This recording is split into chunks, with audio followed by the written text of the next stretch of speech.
Recording stopped.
Recording in progress.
Ladies and gentlemen, we apologize that we had some technical difficulty. Thank you for waiting. Good morning to all participants. I would like to remind you to rename yourself with the following format that was given by the committee, and also turn on your camera because the event will be starting soon. Before we start, all participants may fill the attendance recap shared by the committee on the chat box. To get the certificate, please make sure that you have already filled the attendance recap both at the beginning and the closing of the event.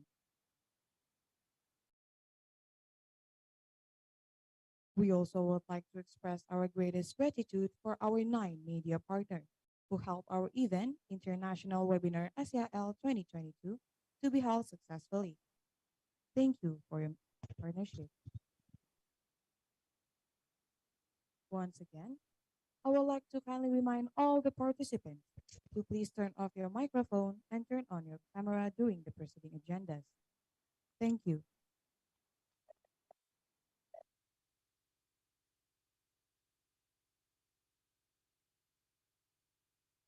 Om Swastiastu.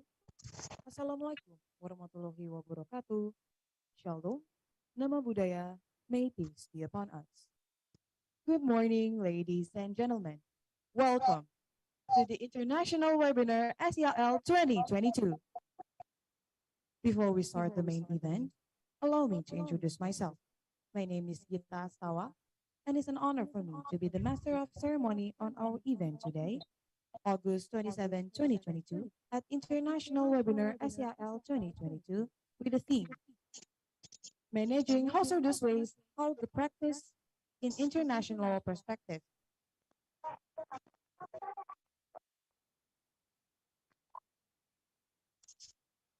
First of all, let us thank God Almighty, who's been giving us guidance and blessing to attend this event today with a healthy and delightful feeling without any obstacle. I also would like to welcome the Honorable Director of SCIL, Ms. Jokorda Istridya Widiantari Pratnyadewi, SHMH, the Honorable President of SCIL 2022, Mr. Ken Ravelino Chandra, which in this occasion represented by the Secretary General of SCIL 2022, Ms. Niputu Ayu Eka Pratiwi, the Honorable Speaker of International Webinar SCIL 2022, Mr. Igede Eka Sarjana SM, Ms. Nindita Proboretno, and Mr. Igusti Agung Madewardana SHLM PhD. Respected invitees from each organization of law faculty Udayana University, and all the distinguished invitees and our beloved participants of this event. This event is also broadcasted live from Udayana TV YouTube channel. So you can also invite your friends along to join this webinar through Udayana TV YouTube channel.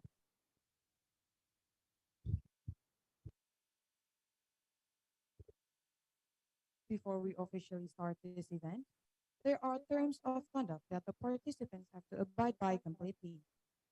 First, the participants must obey and implement the rules set by the committee. Second, the participant must use a username format as participant name.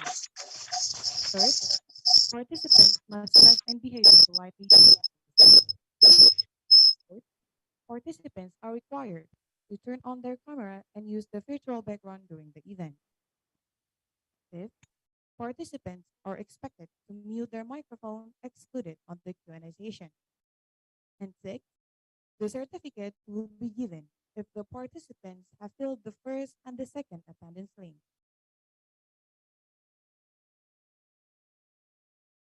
To begin this event, we will watch opening traditional dance for International Webinar SIL 2022. To the traditional dancer, time and place are yours.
Thank you to the traditional dancer for your performance. The next agenda will be pray in accordance with our beliefs. Young duty may help with the prayer.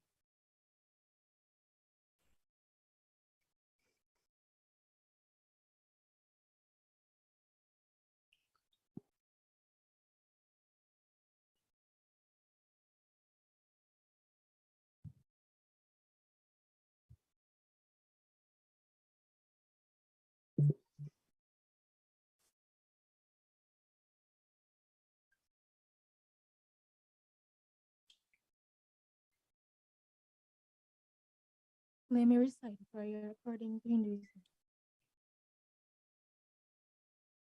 Om Swastiastu. Om Aviganamastu Yanamasiddhi. Om Radhityasya Param Jokti Rakam Teja Namostute Sweta Pangkaja Madhyaste Bhaskaraya Namostute Om Pranamya Bhaskara Dewam Sarva Klesa Vinasanam Pranamya Ditya Siwartam Mukti Mukti Wara Pradam Om Rangringsah Paramasiwara Ditya Yanama Swaha Om Yang Widi, the Almighty and Merciful. I adore you like the sun, emitting holy rays of pure white sparkling and residing above the lotus. Om Yang Widi, Almighty God, bestow your grace on us today, Saturday, August 27, 2022, so that we can gather for the SCIL International Seminar 2022 with the theme, Managing Hazardous Waste, How to Practice an International Law Perspective, which took place at submitting. Hopefully, the goals and ideals of this activity can be achieved. Yang Widi, the most merciful God, remove all our blemishes and sins. Guide us to good and right path, strengthen our unity and fellowship, so that we can get a bright path and always in your protection. Om Anugraha Manoharam Dewa Data Anugrahakam Yat Kanam Sarva Pujanam Nama Sarva Anugrahakam Om Dirgahayu Nirvikarnam Sukawardi Nugrahakam Om Sriyam Bhavantu Sukam Bhavantu Purnam Bhavantu Om Santi Santi Santi Om.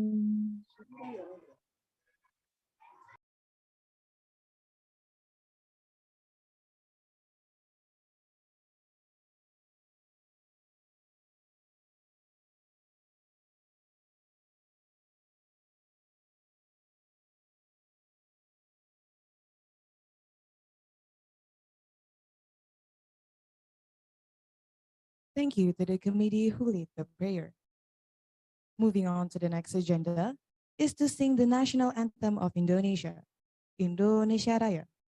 Without decrease my honor, I would like to invite all the invitees and participants to be more conducive. To the committee on duty, time and place are yours.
Thank you to the committee on duty. And for the next agenda, we will show the video profiles of student community for International Law 2022. To the operator on duty, this screen is yours.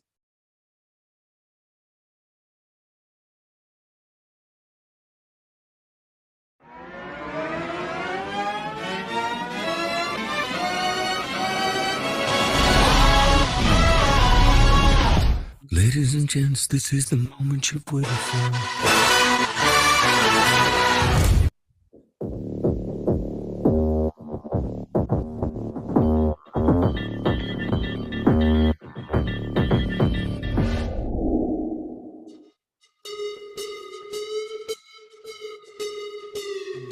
Great profit.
Student Community for International Law.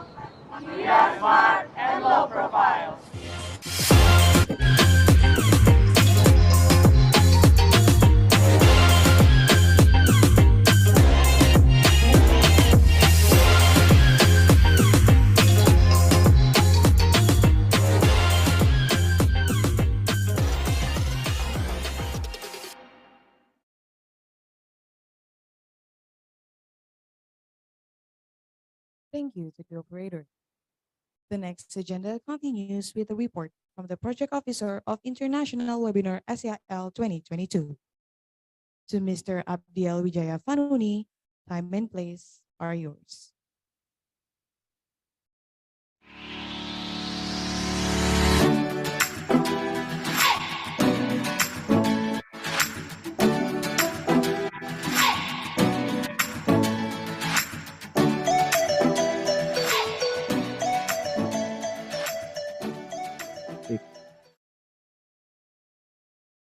Om Swastiastu.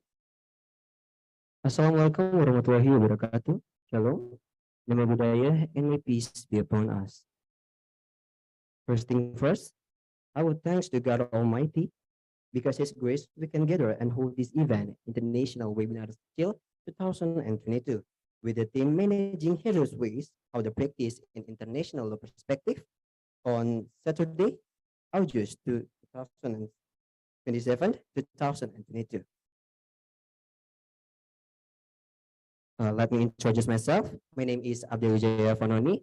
Well, on this occasion, I was assigned as project officer for the international webinar SCIL 2022.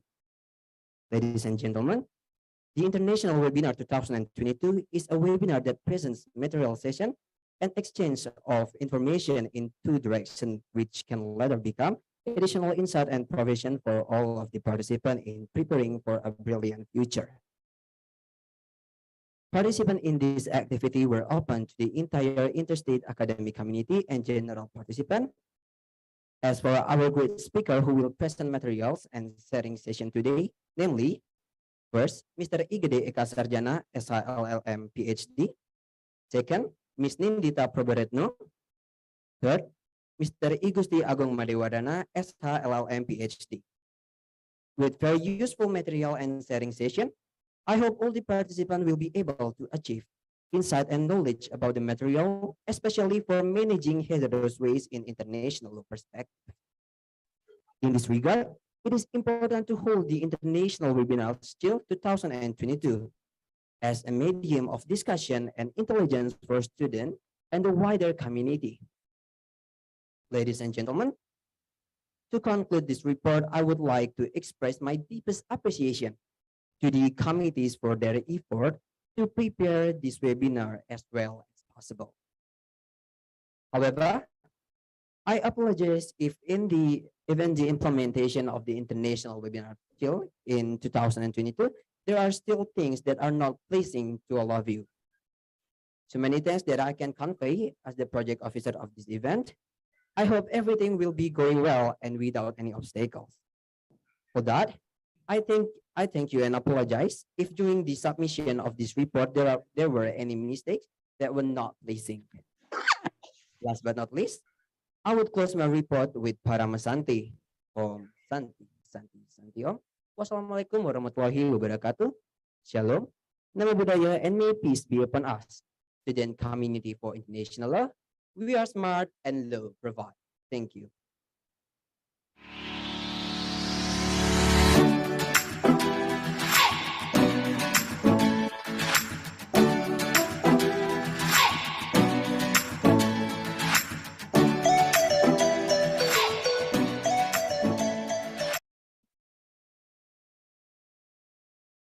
Thank you for the report from our project officer. Now, we will be hearing the remarks from the President of Student Community for International Law, which on this occasion is represented by the Secretary General of Student Community for International Law, Ms. Niputu Ayu Eka Pratiwi. To Ms. Niputu Ayu Eka Pratiwi, the screen is yours.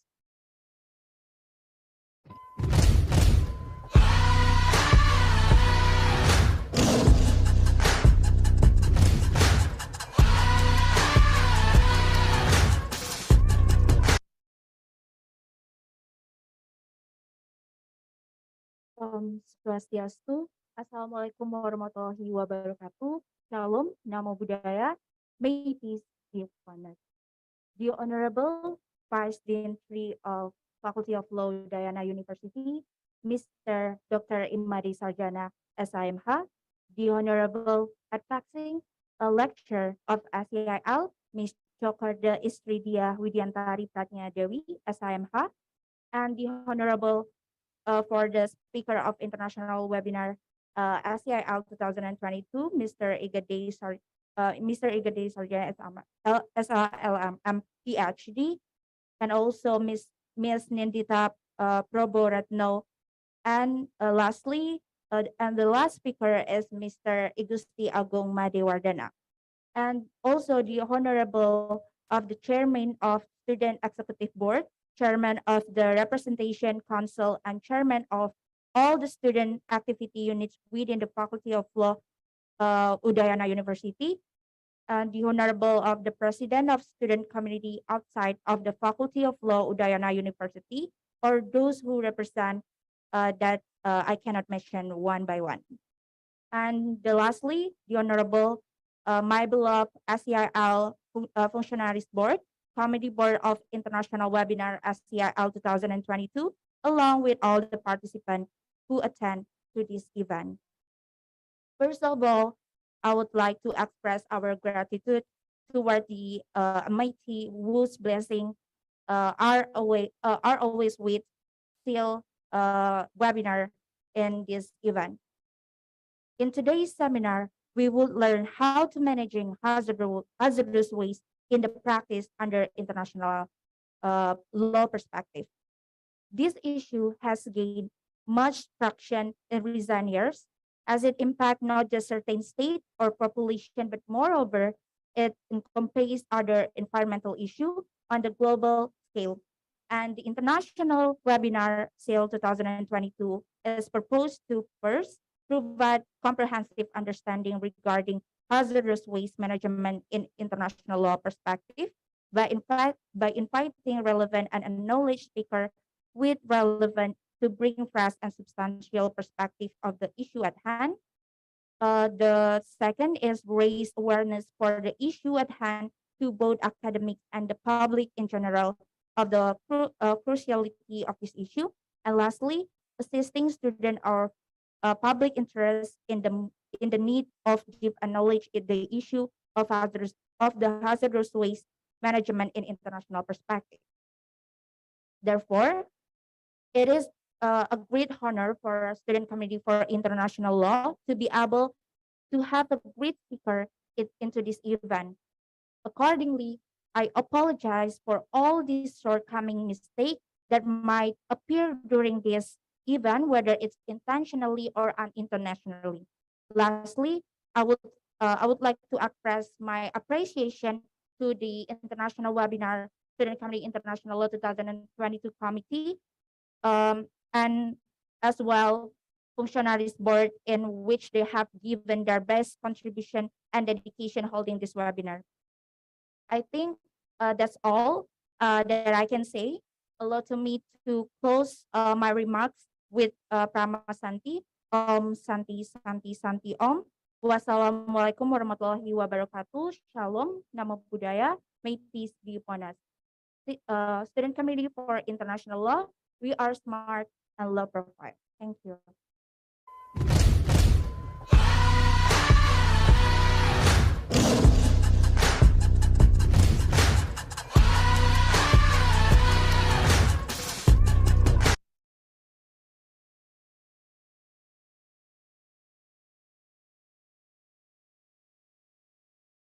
Thank you, Ms. Niputu Ayu Eka Pratiwi, for the remarks. Lastly, we will hear the opening remarks from the Director of SCIL, Ms. Cokorda Isridiah Widiantari Pratnyadewi, SHMH, and respectfully open the International Webinar SCIL 2022. To Ms. Cokorda Isridiah Widiantari Pratnyadewi, SHMH, the screen is yours.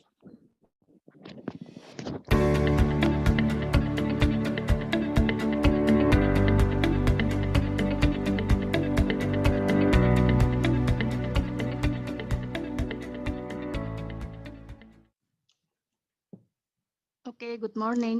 Am I audible? Okay. Yes, you are audible. Okay. Om Swastiastu. Assalamualaikum warahmatullahi wabarakatuh.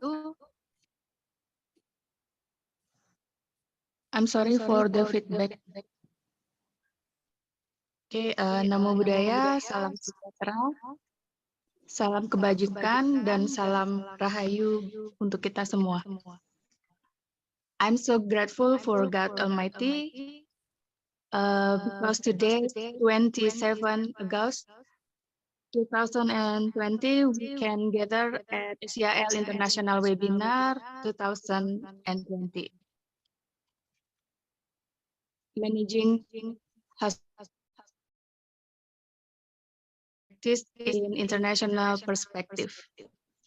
First, I would like to thank to all the great speakers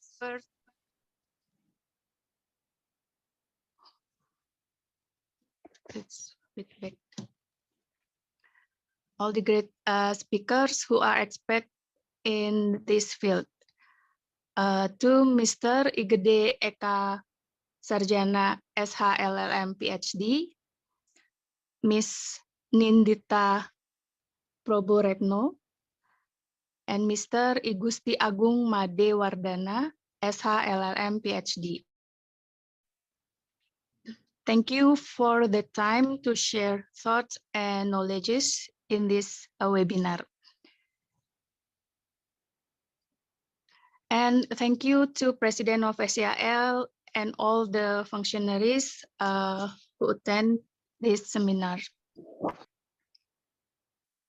And for maybe for BEM and all BSO in Faculty of Law Udayana University who also attend, thank you. And for the committee, of course, who prepared seminar, and all the participants today. And thank you for your hard work and for attending this seminar, of course. I hope this seminar can give us new knowledges and thoughts and could make us more aware about environment and how to preserve the environment that we live in. Keeping the environment sustainable by managing hazardous waste may be one of the way. Aren't we also preserving human life by keeping the environment sustained? Okay.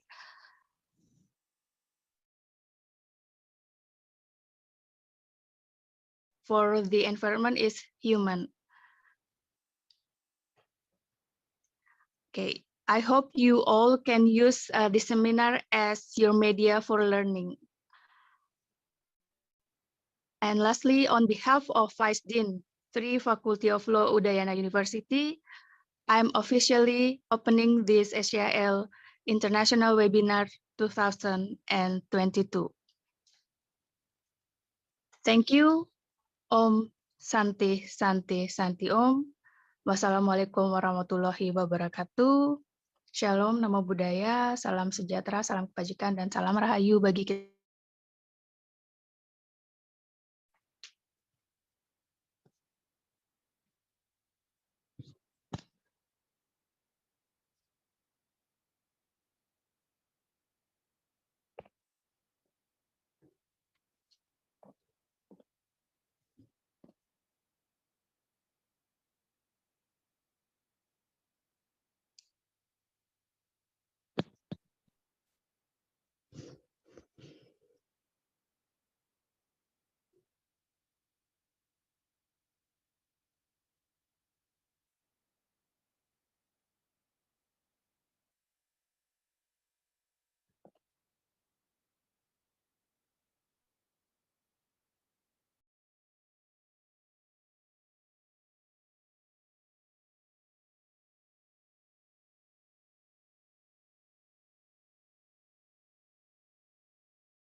Thank you, Ms. Jokorda Isdaya Widiantari Pratnya Dewi SHMH for the opening remarks and already open our event. Followed by the opening remarks from the director of SCIL, we were delighted to state that International Webinar SCIL 2022 has officially started.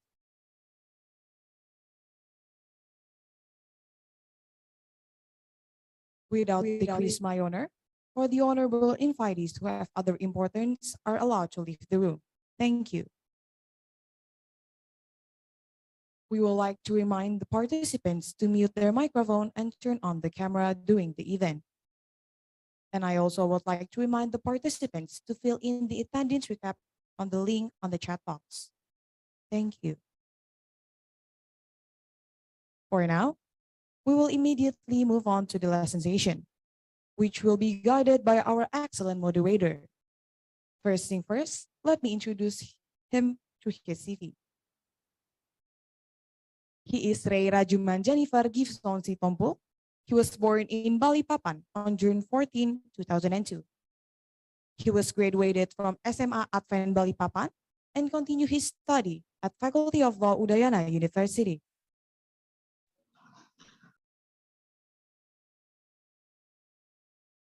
He has some experiences such as third best oralist of International Moot Court Competition 2021, champion of Brawijaya IMCC Class and Memorial Competition 2021, the delegates of International Humanitarian Law Moot Court Competition 2021, head of International Competition Division SCIL 2022, and many more. Without any further ado, please welcome our moderator, Mr. Ray Rajuman Jennifer Gibson Sitompo.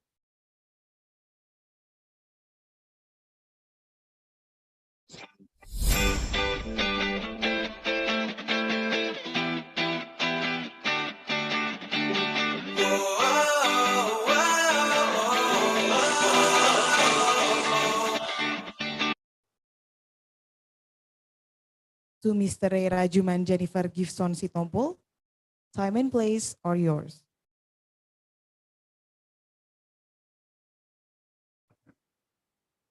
Thank you so much to the MC for the time and place. First of all, Om Swastiastu, Assalamualaikum warahmatullahi wabarakatuh, Shalom, Nama Budaya, and may the peace be upon us all. I would like to say to all the participants who are attending the International Seminar of Student Community for International Law, Faculty of Law, Udayana University 2022, that may we all always be in a healthy and of course, in a happy condition. Before we start the material and the discussion of the first session today, it will be nice if I introduce myself again, though the MC had read my CV very, very well. Therefore, allow me to introduce myself. I am Ray Rajuman Jennifer as the moderator that will guide the course of our first session today. Before we start the material and the discussion, let me read the CV of our speaker for the first session. Our speaker today for the first session is Mr. Igede Eka Sarjana, SHLLM, PhD. He was born in 12 June 1973. He has his Bachelor of Law degree and graduated from Universitas Udayana, Indonesia. He also got his LLM degree and graduated from the Auckland University in Auckland, New Zealand. And he was majoring in environmental law. Next, he got his PhD law degree and graduated from the University of Sydney in Sydney, Australia. He also has many working experiences from multiple fields, such as he was working at the Ministry of Environment and Forestry of the Republic of Indonesia. He was the head of legal enforcement of subdivision, and now he is a part-time lecturer in Udayana University, and also he is a lecturer in Udayana University. All right, without any further ado, let us welcome our first speaker, Mr. Igede Eka Sarjana, SHLLM, PhD.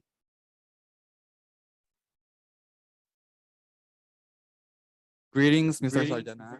How are you today? I'm good. I'm good. Thank you, Ray. May I call you Ray? Ray? Yeah. Okay. 1, 2, 3 is clear enough for you? My voice. It's supposed to be clear for the online participants, I think. Hopefully. Okay. I think that's enough introduction for myself, so I don't need to introduce myself again. Because I only have 30 minutes, right? So 30 minutes for my presentation. I hope that I can finish it in 30 minutes because it's hard for me to just explain something that quite complicated in only short time of seminar. So, okay, hopefully I can finish it. Okay, thank you. Let me share screen, my PowerPoint. So, I need the committee. Can you please let me screen sharing my PowerPoint?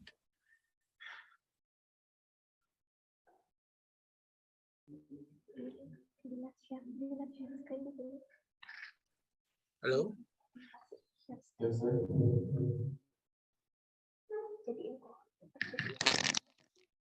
I cannot share my PowerPoint from here, so.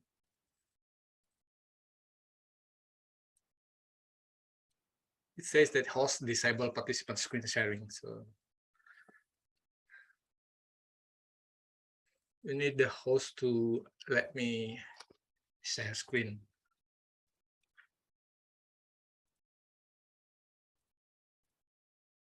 Okay, then. Thank you. This-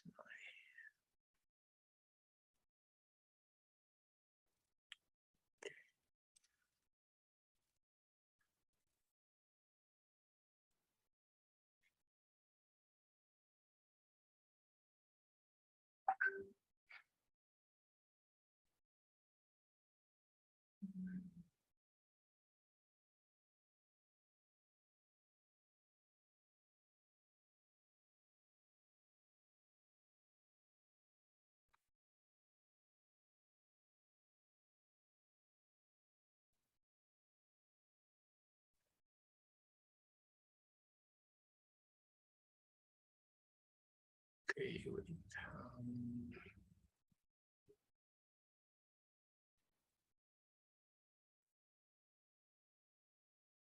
Can you see my PowerPoint? Hello?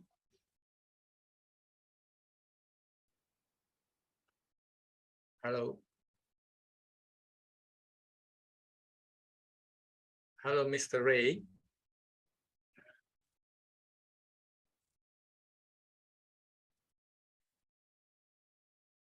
Mr. Ray, can you see my PowerPoint already?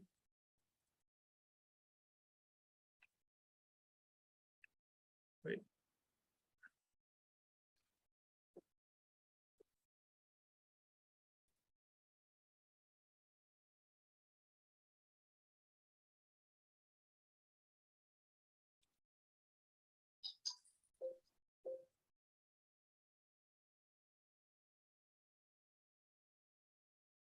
Hello, test.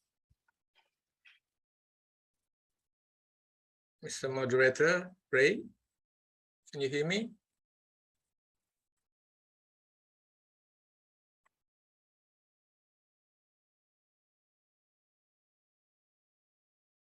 Okay, okay then. I just want to make sure that everyone can see my PowerPoint. So, okay.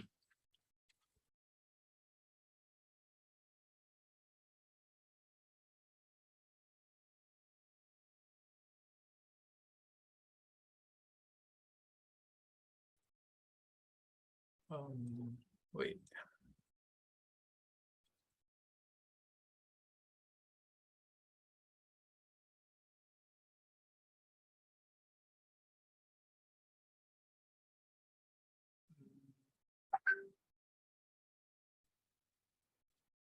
Okay, before I kick off our discussion today, so allow me to express my appreciation and gratitude to the committee of this seminar, the SCIL, right? Student Community of International Law, for trusting me to take part in today's seminar, and also to the University of Udayana Law faculty students and all the participants of this meeting.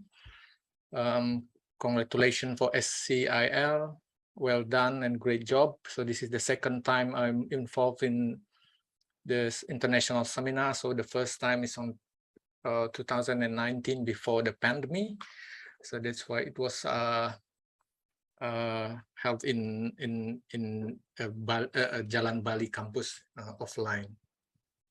So good afternoon, selamat siang.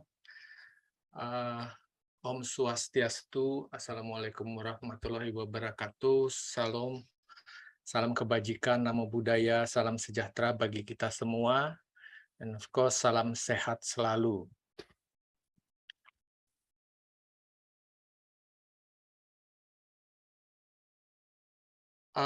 As informed by the committee to me, today I will confine our discussion to only three small topics.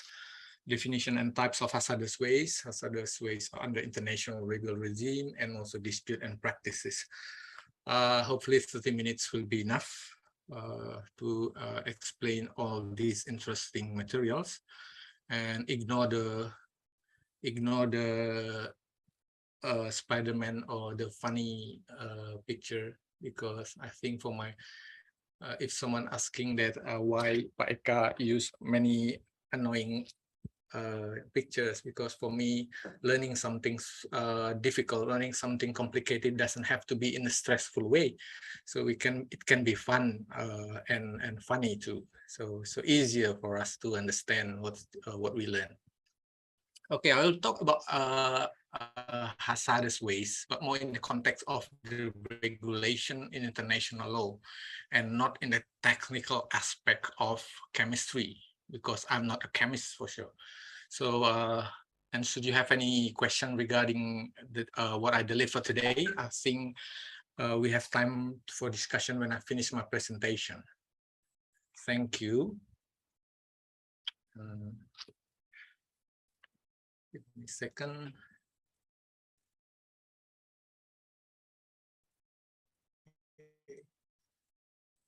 Okay, it's clear.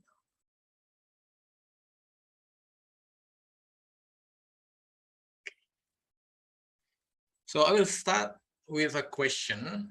Why is hazardous waste such an important issue to talk about or to discuss? And why is hazardous waste such a serious problem in the world, not only in Indonesia? So from 1942 to 1953, a company called Hooker Chemicals and Plastic Corp dumped approximately 22,000 tons of 200 various types of hazardous waste and chemicals on the site where a residential area and a beautiful canal were planned in Niagara Falls in the US. Yeah. Years later, the Ministry of Education, who purchased the land, then built school and more site.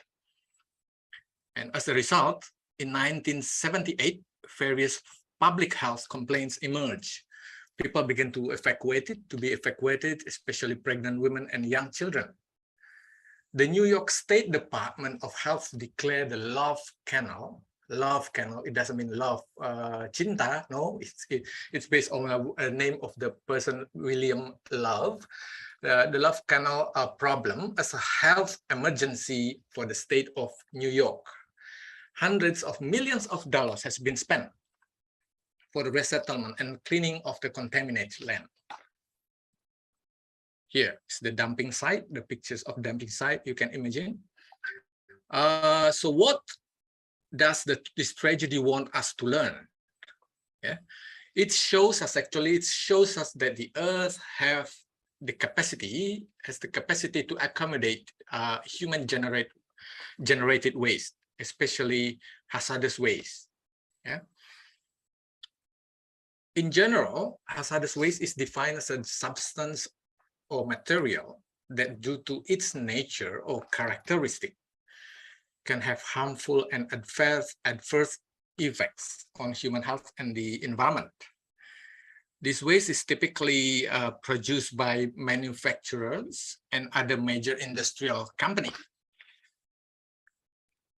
Where does it come from then? It comes from various sources. It can come from ranging from small scale activities such as from household to large scale activities such as industries and any activities that use different types of chemicals. For more details, maybe you can see this waste in Annex 1 of the Basel Convention we're gonna discuss later on. But before I continue on hazardous waste management from international perspective, please allow me to give you a glimpse of a very brief information about hazardous waste management practice in Indonesia before stepping into the global perspectives. Okay, so in brief, Indonesia regulates all matters relating to environment in the law number 32 of 2009 concerning environmental protection and management. along with this derivative regulation, such as government regulation, presidential decree, and ministerial decree, and so on and so forth. Article 1, you can see here, Article 1 in point 22 of the Law 32 defines hazardous and toxic waste as the residue or the remnant of an activity which contains hazardous and toxic material. It's clear enough, the definition. So while hazardous and toxic materials, abbreviated to B3, bahan berbahaya dan beracun in Indonesia, so it was defined in Article 1.21, as you can read here. And regarding the prohibition of bringing solid waste and both hazardous or non-hazardous waste into the territory of Indonesia, the government has also explicitly regulated in Article 69 of the law, as well as law number 18 of 2008 regarding solid waste management. Yeah, severe criminal sanction is waiting for you.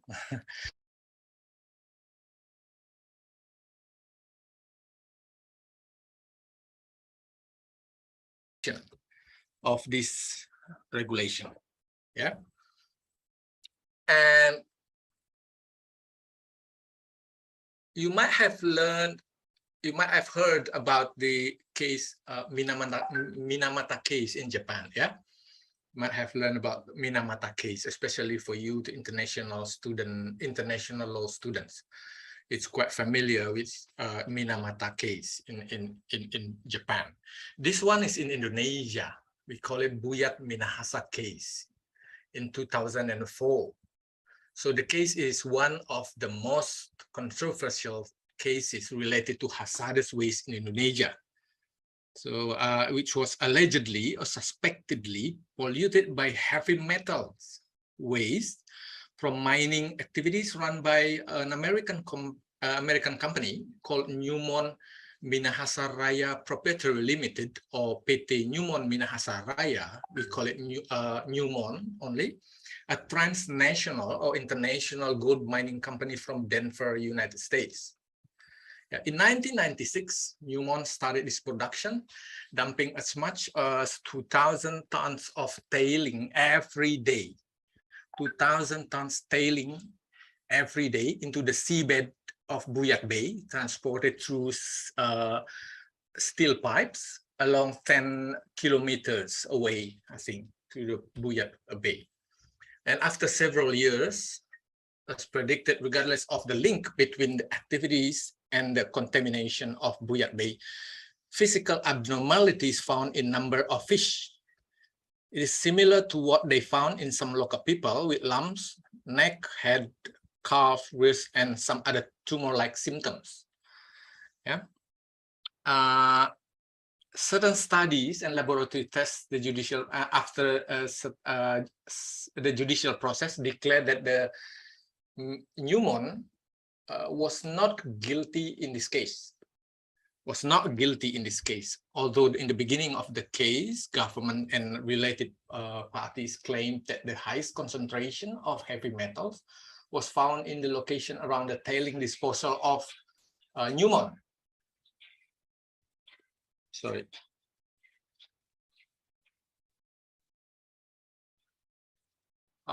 However, by the end of this controversial case, after a lengthy judicial process and prolonged negotiation, it reached an agreement, and Newmont had paid $30 million as a compensation money. Yeah.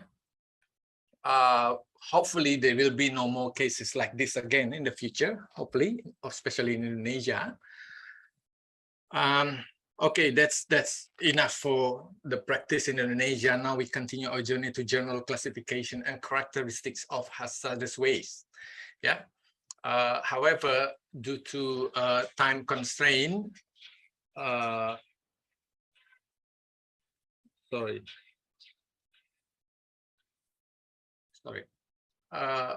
we'll be limiting our discussion on hazardous waste, which is regulated in the Basel Convention. which will be discussed on later. Let's say here, Annex 3. Annex 3 of the Basel Convention classifies hazardous waste into 13 properties of our characteristics. But in general, it's easier for you to understand. These properties and characteristics can be further simplified into 4 main characteristics. I think 5. I think toxic, corrosive, reactive, ignitable, and ecotoxicity. Yeah, that's 5 characteristics of hazardous waste. You need to understand that. Each type of hazardous waste must be treated, handled, and managed in different way, depending on its characteristic. So at the international level, then if you ask at the international level, what are the regulations governing hazardous waste? So formally, we can recognize 3 main instruments: Basel Convention on the Control of Transboundary Movements of Hazardous Waste and Their Disposal, Stockholm Convention on Persistent Organic Pollutants, or POPs, and Rotterdam Convention on the Prior Informed Consent Procedure,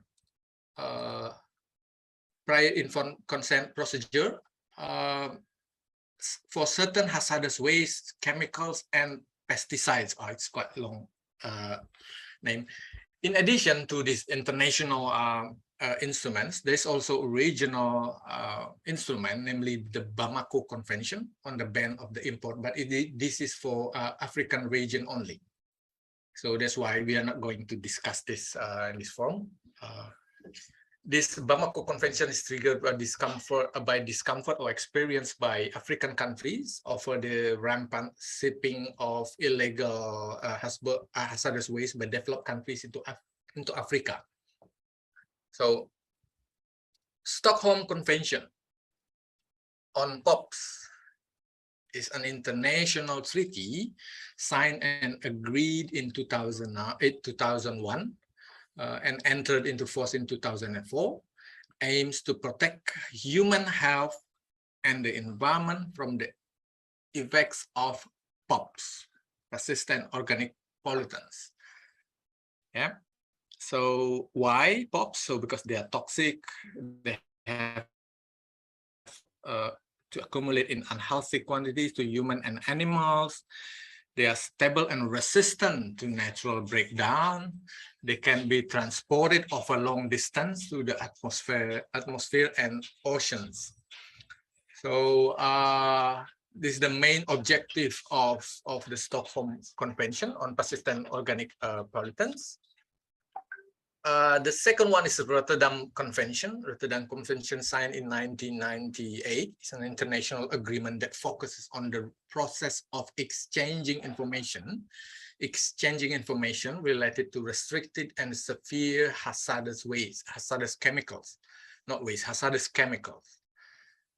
If we look at the materials regulated in these 2 international conventions, Stockholm Convention and Rotterdam Convention, it seems that both of them are more focused on regulating hazardous chemicals before they literally become waste, or in other words, more about upstream process or earlier stage of the process. Although in the end of these chemicals will end up as waste after being used in a production or activities.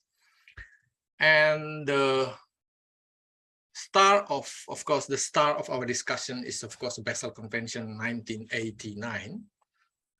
So Basel Convention of 1989 is on the control of transboundary movements of hazardous waste and their disposal, known as Basel Convention.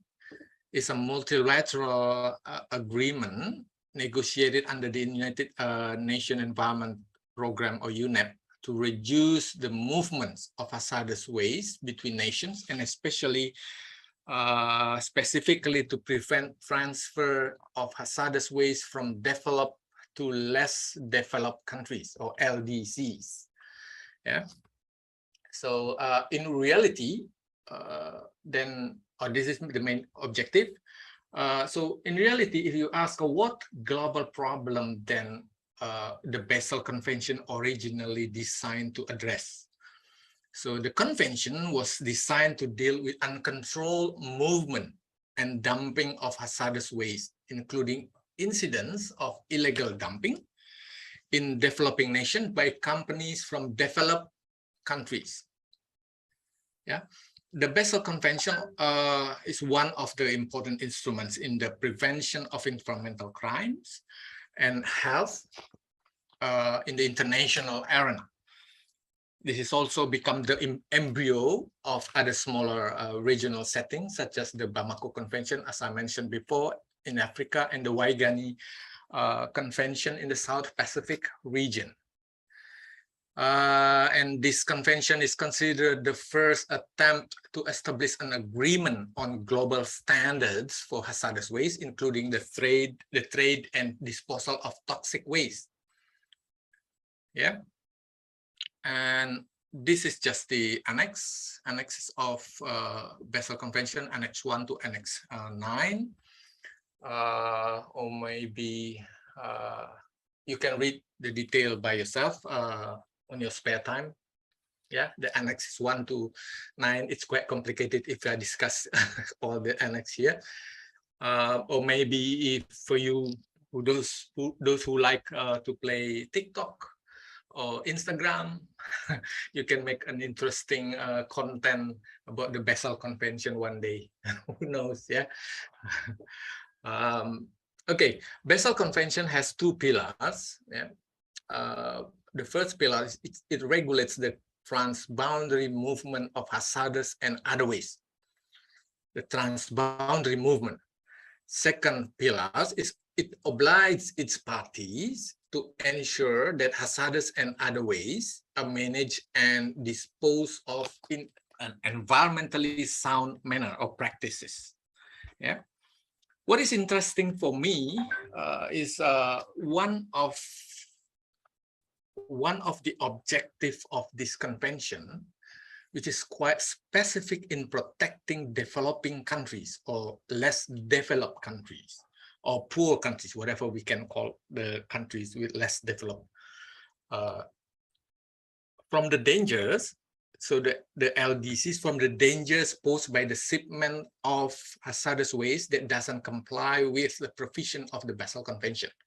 So this is interesting that the objective of the convention is specifically protecting less LDCs.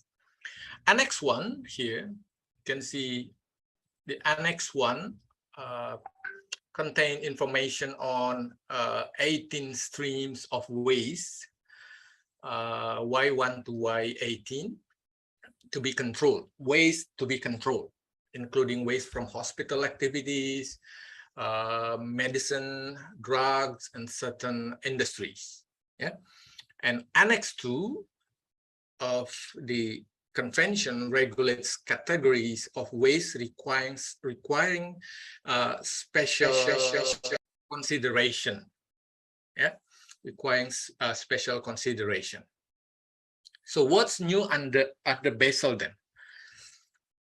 What's new under the convention? The 14th COP or Conference of Parties of the Basel Convention adopted amendments to Annexes 2, 8, and 9 of the convention with the objective of enhancing transparency in the global trading of certain plastic waste streams, and at the same time controlling the transboundary movement of plastic waste and clarifying the scope of the convention as it applies.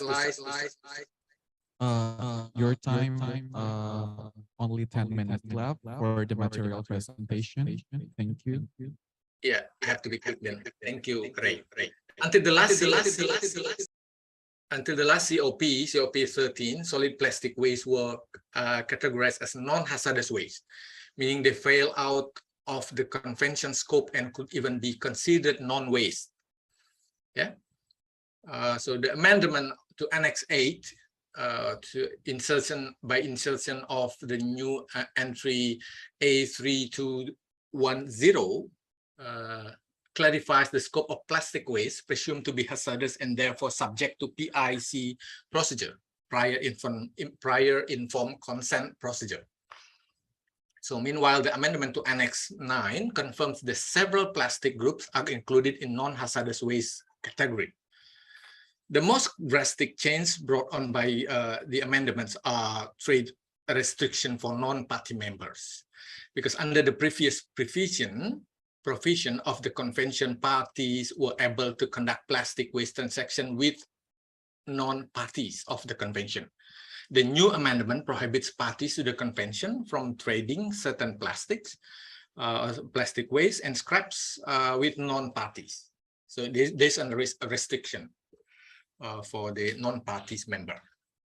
And then to make it simple, let's say I will say that it's easier for you to understand. I will say that under the amendments of the Basel Convention, plastic waste is separated into 3 legal categories. The first one, other waste requiring special consideration, listed under Annex 2.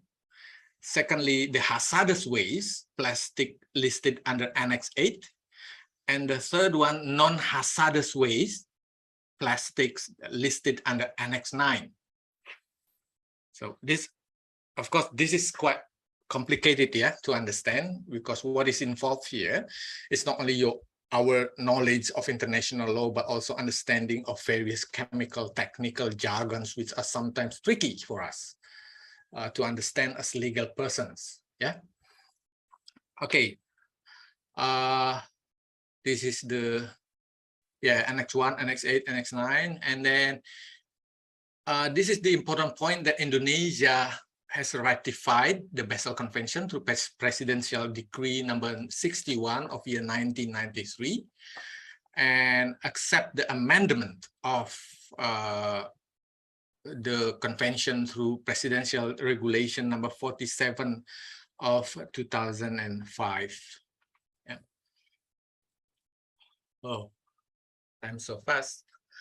There are many cases. Yeah, actually, there are many cases in the world that we can recognize, we can categorize as transboundary hazardous waste disputes. There's a Kianxi dispute between USA to Haiti, yeah, and also cocoa case between Italy and Nigeria, and then also Love Canal, as I mentioned at the beginning of my session, and many other cases that have occurred in the last few decades, I think. And okay, so this one, okay. So the question now is, I'm sure most of you must have heard some times ago the case of importing waste into Indonesia from other countries. It's quite controversial, yeah? And it's all about transboundary contaminated plastic waste movement.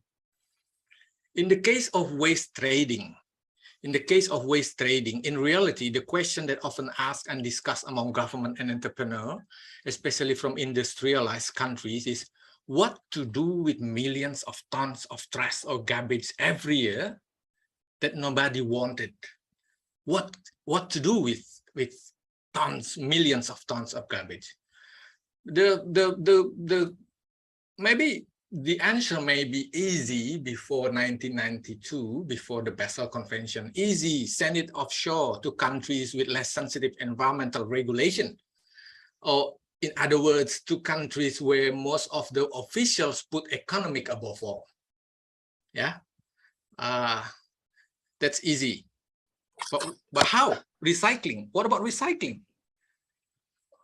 Experts say that recycling would be the best solution for this problem. Yes, from ecological perspective, yes, this is the best solution. But this is not always the case from a business standpoint. From business perspective of money, scientifically speaking, the plastic recycling industry is complex and multifaceted through a specific separation stage in order to be free from contamination. the state is a high level of difficulty. Yeah. Therefore, while recycling is considered the best applicable solution, yet developed or industrial countries tend to export their plastic waste to LDCs because the cost will be cheaper than having to recycle themselves. Since 1992, a story is China and Hong Kong become importers of more than 70% of the world's plastic, originating from developed countries, United States, European countries, United Kingdom, Netherlands. After 25 years, in 2018, 4 years ago, China controversially imposed a no-waste trade policy, prohibiting the import of certain types of waste, including plastic waste. It simply means that China cuts its enforcement with waste trade, specifically for plastic waste. And as predicted, of course, it has eventually sparked a question from waste exporters countries. Exporters then have to find out how to deal with this unpleasant situation. They have to find new dumping grounds then. And then they came up, surprisingly, they came up with solution that countries in the Southeast Asia, such as Thailand, Vietnam, Malaysia, with Philippines, Indonesia are the best alternative waste trading partners because it is considered to have a fairly low labor cost and less strict legal system of waste management. And as a result, Indonesia and several other Southeast Asian nations have been chosen to be the alternative destination for their waste. Yeah. Here's the the real case of some countries in Southeast Asia. At the end of 2019, Indonesia was shocked by the discovery of imported 138 containers containing chips, PET, plastic sheets, staple fiber, and what else? 109 of them, out of 138, 109 of them were contaminated with hazardous waste and should be repatriated to the country of origin. 80 containers to Australia, 4 containers to the United States, 3 to New Zealand, 22 containers to UK. In July 2020, 1,110 containers and about 1,800 something tons of electric arc furnace dust contain heavy metals such as zinc, cadmium. Destination Indonesia, found in Malaysia. And just last month, 2022, in Thailand, Thai authorities found 130 tons of illegal waste shipped to Thailand, contain household waste, food packaging, face masks, and everything. Yeah.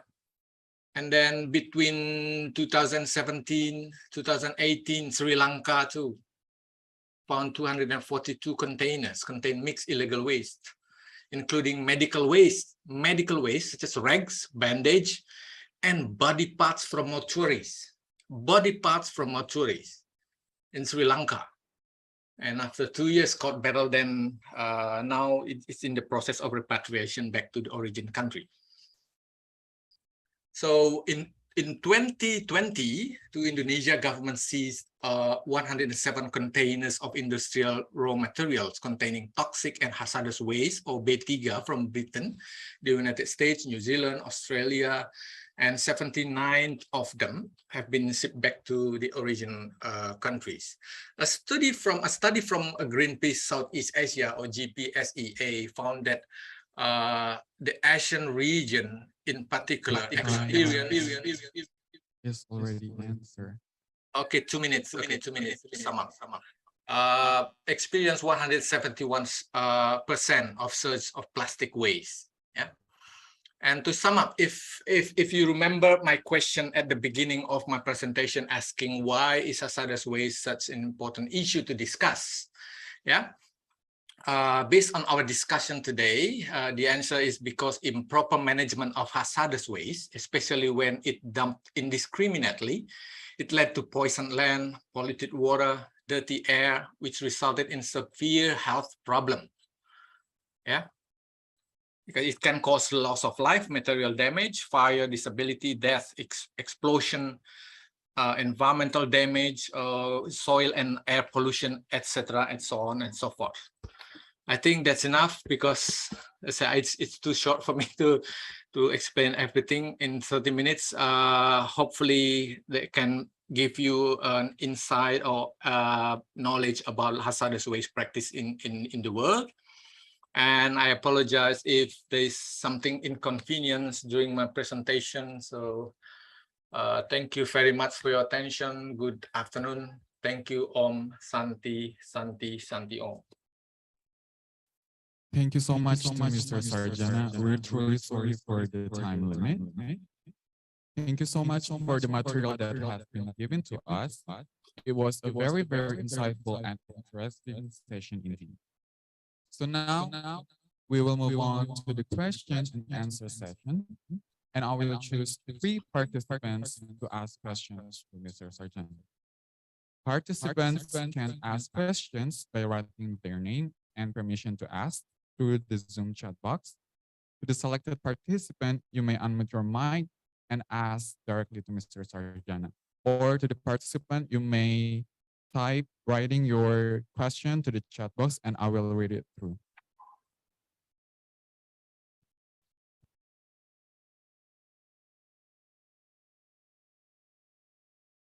To the participants, you may ask questions.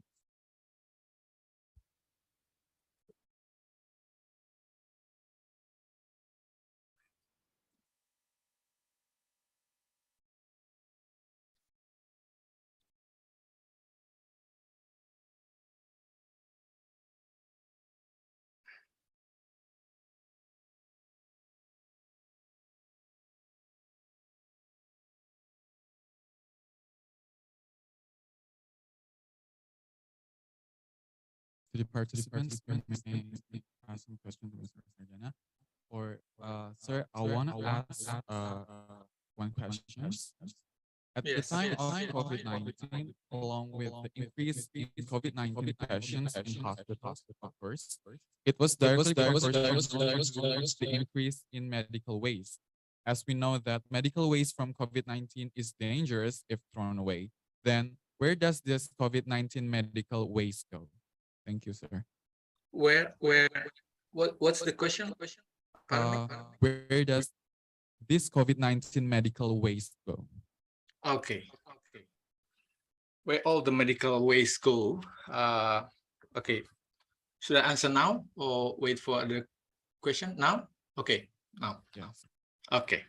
So yes, during the COVID-19 pandemic, there's a spark of hazardous waste, especially from hospital, clinics, and other health facilities in Indonesia and also in the world, everywhere. I think.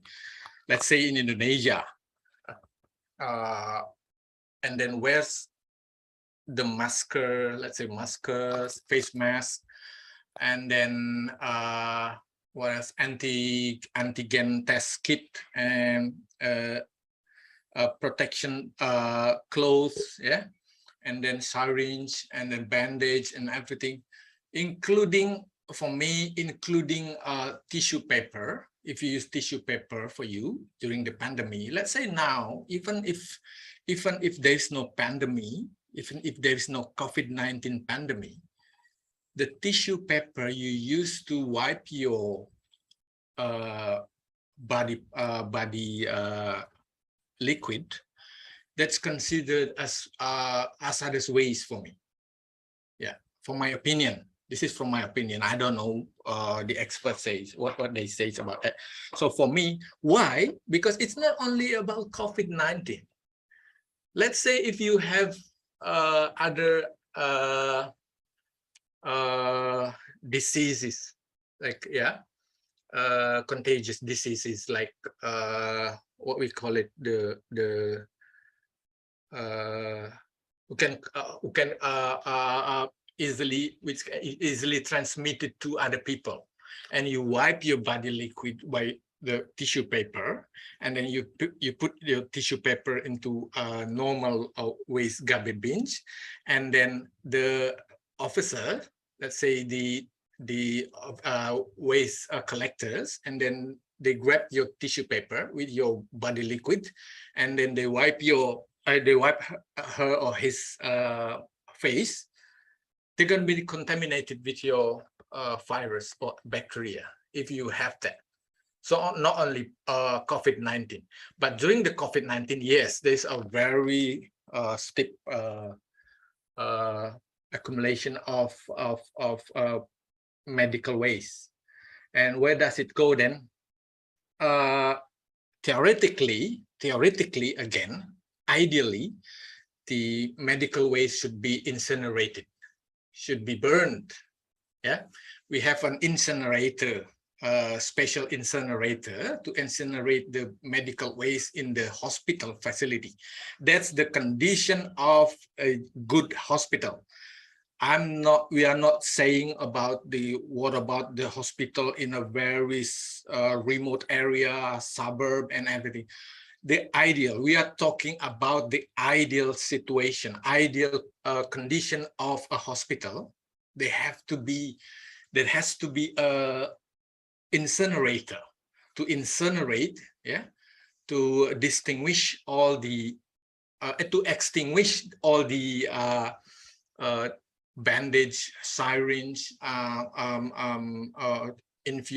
infused bottles, and everything, face mask, APD, so body protection devices or clothes, yeah, everything. It should be incinerated.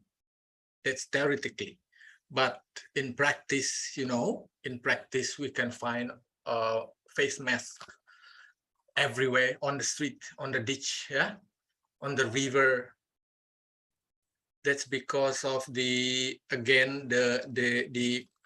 this is our responsibility as a community member to take part in protecting our environment, and also to take care of other people, not only for us, but to other people too. Yeah, that's the ideal situation. But in practice, only data says that only 50% of 60% of the waste, medical waste, goes to incineration facilities. That's my answer, Ray. Thank you so much to Mr. Sargent for the amazing answer. I see here one question from the participants. To Swan, you may ask the question directly.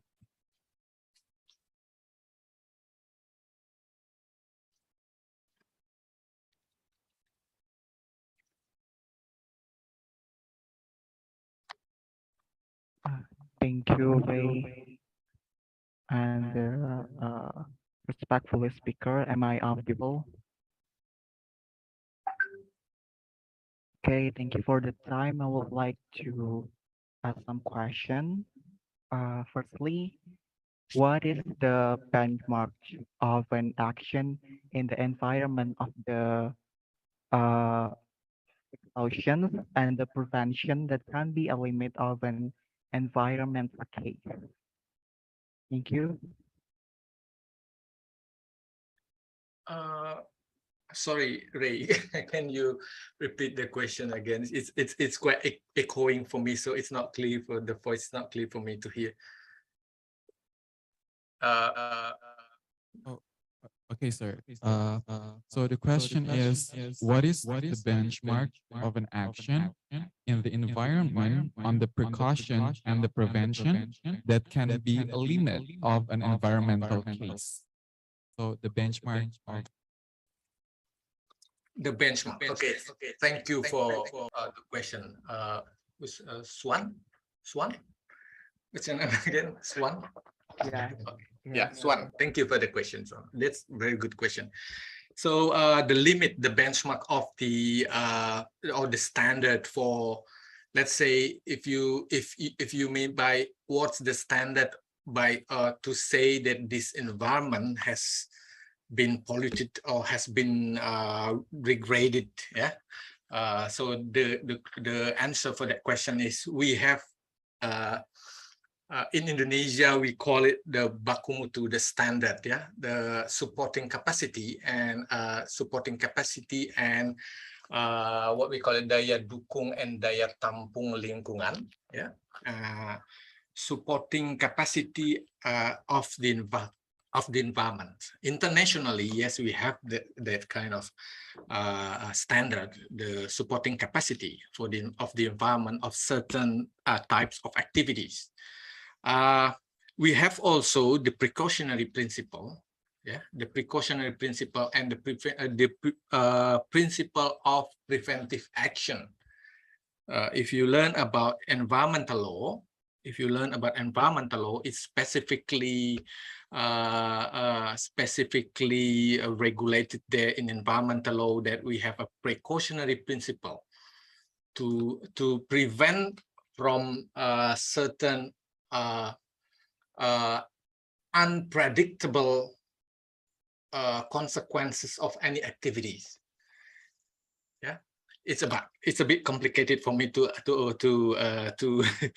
explain for you. So if you learn about environmental law, then you will understand that there is a precautionary principle. There's a principle of prevention. So what's the standard then? What's the benchmark then to say that, okay, this environment or this type of activities could not be hazardous for certain environment? So every nation, every country has their own standard. Yeah, it's not the same. Let's say Indonesia have standard or benchmark for certain types of chemicals. If in this context we are talking about the hazardous waste, let's say, yeah, based on the topic. Let's say mercury, yeah, let's say arsenic and anything other chemicals, or PCDF, yeah, perfluorocarbon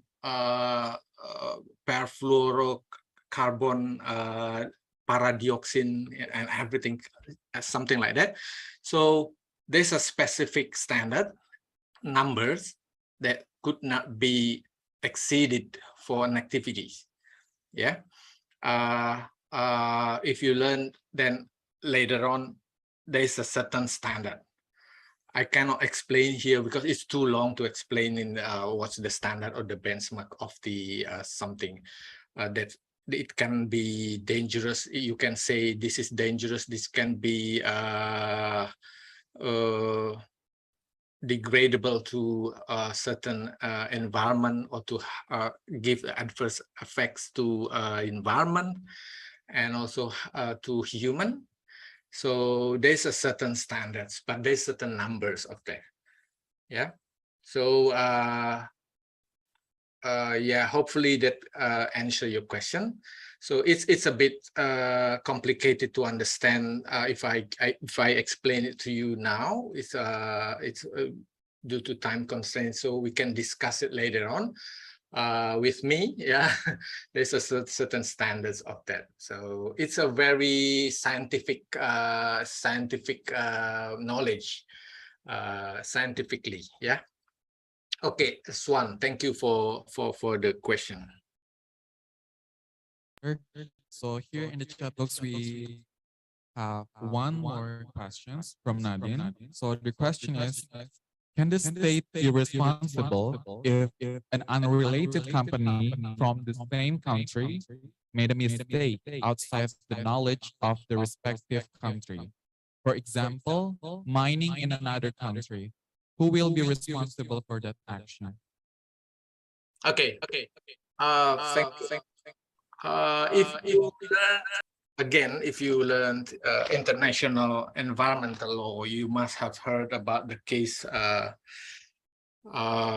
trail smelter case between Canada and the US. Yeah, that's a very phenomenal case that used to be the standard for the judges or for all the arbitral tribunal all over the world. The trail smelter case between Canada and United States.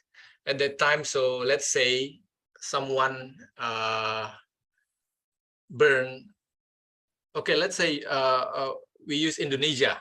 Yeah, use Indonesia for, let's say, for forest fires from Kalimantan and Sumatra, and then that pollute that pollute Singapore, not for only Indonesia, that can cause air pollution for Singapore, Malaysia, part of Thailand, and the Philippines in 1997, and it's reoccurred almost every year. The forest fire, and it has caused the transboundary haze pollution for the ASEAN countries, and that's why ASEAN then made an agreement. ASEAN agreement, if you learn about ASEAN agreement on transboundary haze pollution, yeah, and Indonesia, we need 12 years to sign the agreement. 12 years to sign the agreement, while we are the main source of the transboundary haze pollution in Southeast Asia. Yeah, it's unfortunate condition. And if you ask about is the government or is the state can be responsible for activities done by, let's say, a private company, but inside the territory, inside the national territory, yeah, and cause something bad to our neighbor, let's say, yeah, and the state responsibility principle. The state responsibility principle, again, if you learn international law and international environmental law, you have known well about the state responsibility principles. You have to make sure the state or one country have to make sure that all activities inside the territory of the state is make sure that you don't mess with a problem. Yeah, you don't cause problem to neighboring countries, to your neighbors, yeah, to other states or other parties. Yes, of course, in this, I can answer that yes, the state has to be responsible for the activities, because all the activities, every activities, let's say in Indonesia, yeah, every activities has its license. Yeah, they have to get license. You have to have a license, environmental license, yeah, business license, yeah, and there's a condition there. If you have heard about AMDAL too, yeah, EIA, Environmental Impact Assessment, or AMDAL, there's a condition, certain condition, and a very strict condition in AMDAL, that says that yes, you can do these activities, but you have to make sure that you don't cause problem to this blah blah blah ABC. There's a strict condition of that. So the states or the country or know well that what kind of activities have been done in its territory. So that's why I said that the state, yes, state have to be responsible for all the activities done inside the domestic domestic territory. Is that clear enough? I think that's clear enough for you, yeah. The amazing answer. And thank you to the participant for all of the questions. Now, before we end our first session, I would like to ask to Mr. Sardana if there is any closing statement from you, sir. Yeah, I want to say that we are a person, individually, don't put all responsibility to our country, to our states, yeah. We are individually have to take part in the protection of our environment. Yeah, take part, let's say, in hazardous waste. Small example that you wear your face mask, and after you wear the face mask, you don't put and mix it with the normal garbage or rubbish. Yeah, you have to take care of the environment, you have to take care of yourself, you have to take care of your family, you have to take care of other people, the waste collectors and everyone. You don't cause any problem to other people. Yeah, that's my closing statement. Even though that the government have to be responsible, but we are as individuals, so we can take the responsibility, a small percentage of this the responsibility. This is your responsibility, and this is your obligation too, towards the earth. Yeah, towards the earth and our home here in the earth. Yeah. Thank you very much for your attention. Thank you. What an amazing closing statement from Mr. Sarjana. Thank you so much once again to Mr. Sarjana for all of the insights that you gave us today. To the participants, let's give our speaker the highest appreciation by giving your virtual reaction through the Zoom platform. Now, let me conclude from what was conveyed by Mr. Sarjana. So, hazardous waste is generated from many sources, ranging from households, illegal dumping, food chain contamination, commerce, and industrial manufacturing. Hazardous can come in any forms, including liquid, solid, gases, and sludges. In Indonesia, a famous case of hazardous waste is the Buyat Bay case, and the regulation governing environmental law is the UU 32 tahun 2009. And in international law, regulates hazardous waste on first Basel Conventions, Rotterdam Convention, and lastly Stockholm Conventions. That is all for my closing statement. So now, next, I would like to give time and place to Ms. Eka Pratiwi as the Secretary General to symbolically give the certificate to Mr. Sarjana as a token of appreciation for his willingness to share the knowledge today. To Ms. Eka Pratiwi, time and place are yours. Okay, thank you so much, Ray. First of all, am I audible? Okay. First thing first, thank you so much for Bapak Igede Kasarjana to be able for attend and be able help to international webinar 2022 student committee for international law, and I would be deliver this certificate for appreciation for Bapak Igede Eka Sarjana as a speaker today in international webinars SIL 2022. Thank you so much, Bapak. I will give it back to moderator. Thank you, SCIL. Thank you. Thank you, Bapak.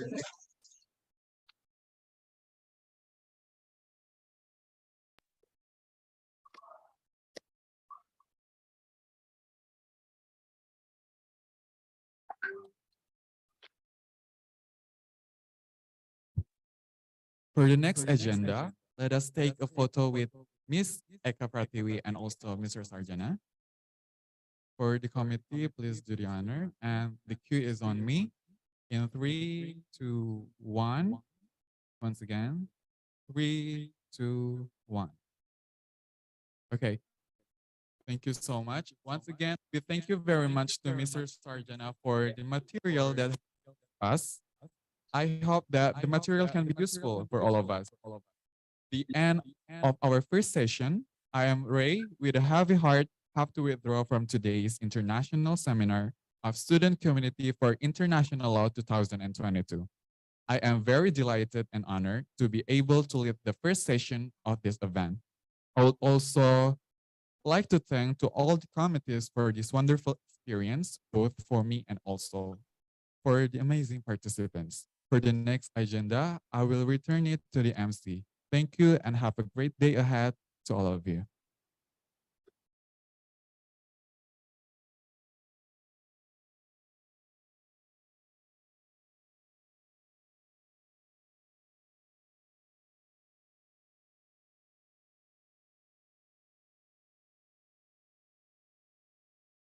Thank you, Mr. Ray, for guiding this session very well.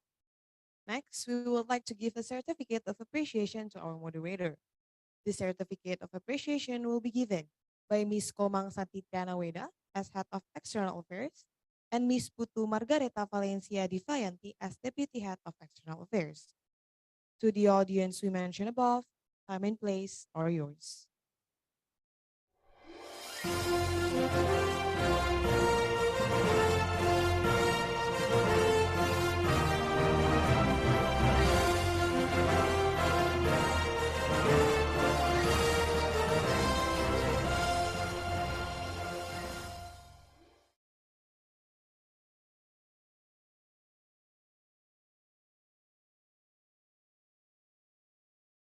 Now, we will be having a photo session. To the committee on duty, please be prepared, and the cue is on me. On 3, 2, 1. Once more. In 3, 2, 1.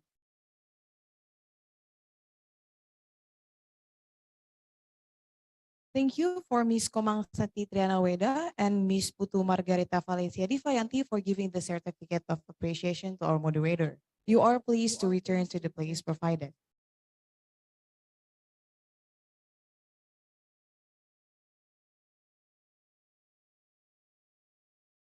Once again, I would like to thank our moderator on the first session today for his participation. And now, we will move to the next session. In this second lesson session, we'll be guided by our beloved moderator. But first, let me introduce her through her CV. She is Putu Kanita Putri Amaris. She graduated from SMA Kristen Harapan and continued her study at Faculty of Law Udayana University. She has some experiences such as Project Officer of ALSA Discussion on Legal Perspective, the Vice Project Officer of SCIL Academic Visit 2021, the Presidium at Muslok or Musyawara Lokal of ALSA LC Universitas Udayana, and many more.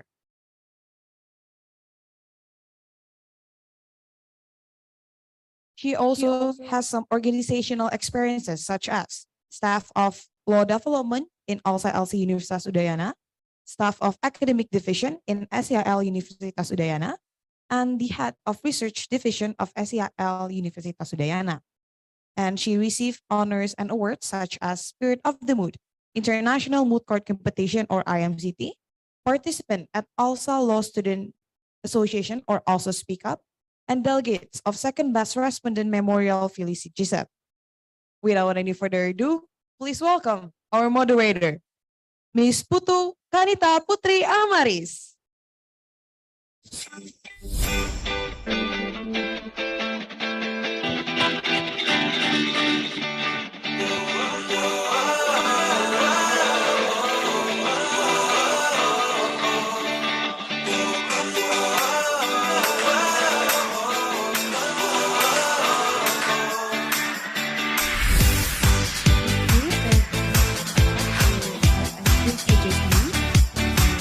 Good afternoon, ladies and gentlemen.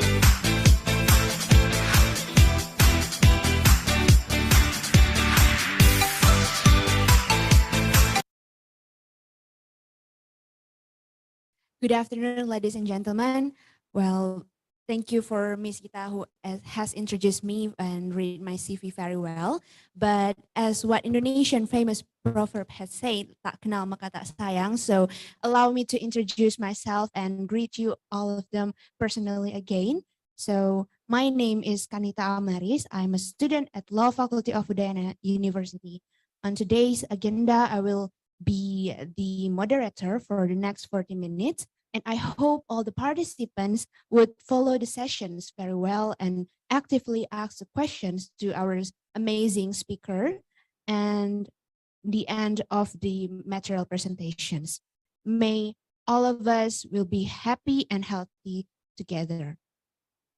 Ladies and gentlemen, before we started our sessions again, I would like to introduce our amazing speaker by reading her curriculum vitae or CV.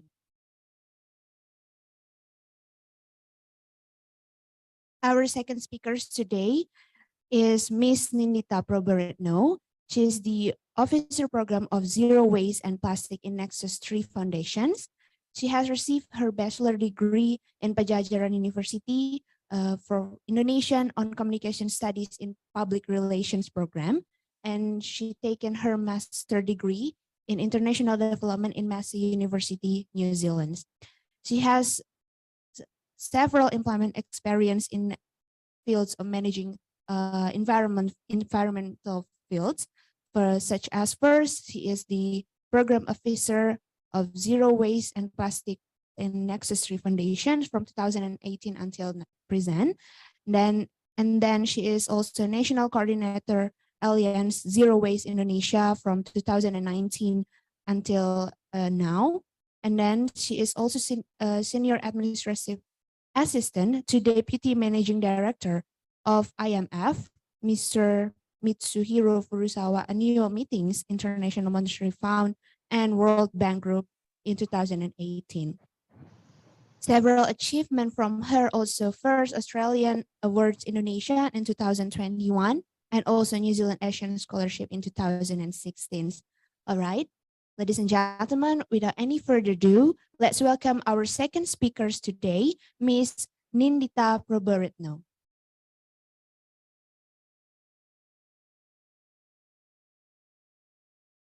Good morning, Ms. Nindita. Yes, Good hello, afternoon. hello. Is it I'm sorry, Ms. Nindita. okay? Is it clear now? Okay. Okay. Well, yes. Thank you very much. Hello. Good afternoon. Selamat siang. Om Swastiastu. Can we start the? Yes. You may proceed to start the presentation. Yes. Yeah. Because I know it's a crucial time. You guys just have maybe your lunch and you feel maybe a bit sleepy, I guess. So, okay. I don't want to delay more time.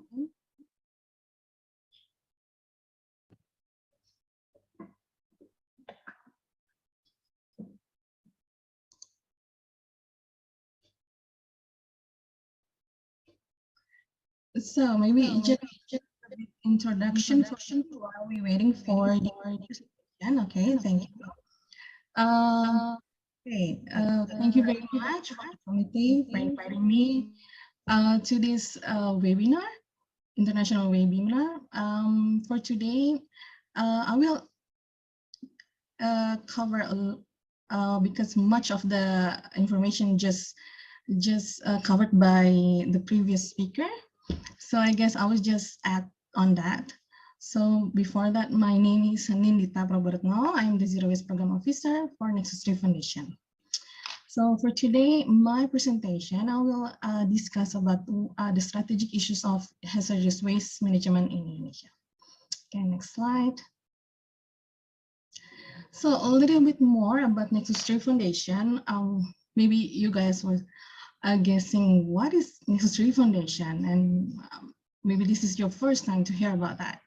So before that, our organization name is Bali Focus, because actually our head office is in Bali, in Denpasar, yeah, in Tukat Tegawangi.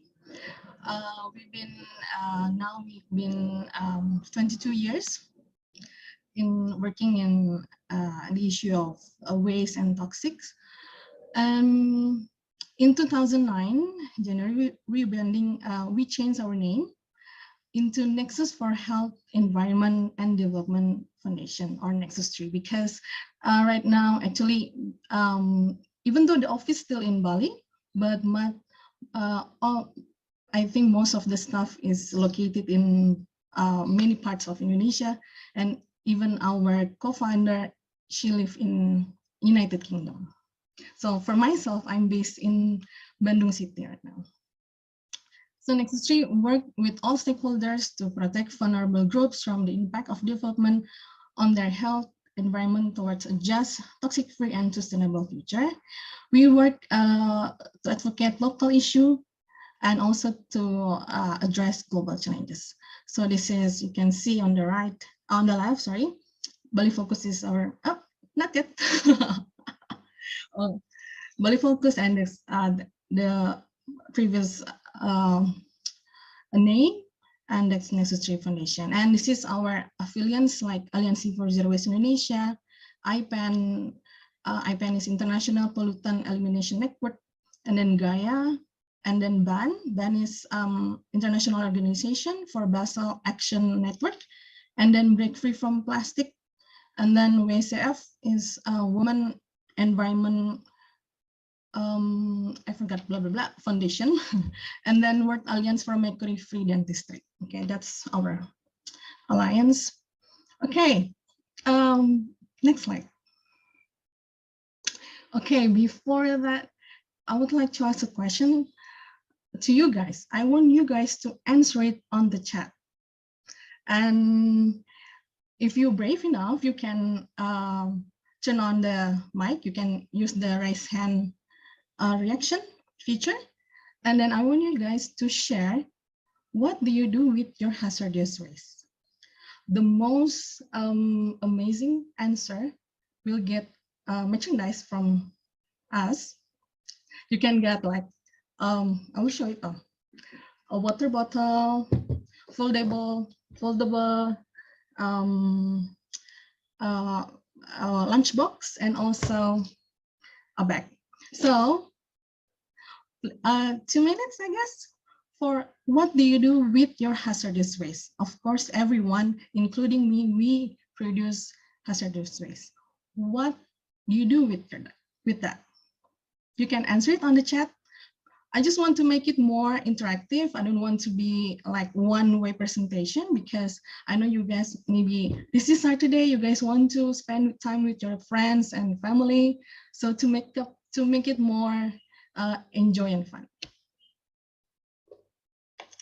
Okay, I haven't seen some question. Collect them. Okay. Okay.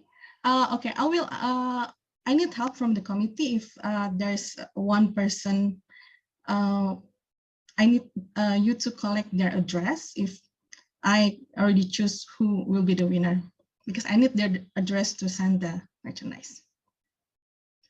Okay, only one. What do you do with your hazardous waste? Just say it honestly. I will not do anything with that.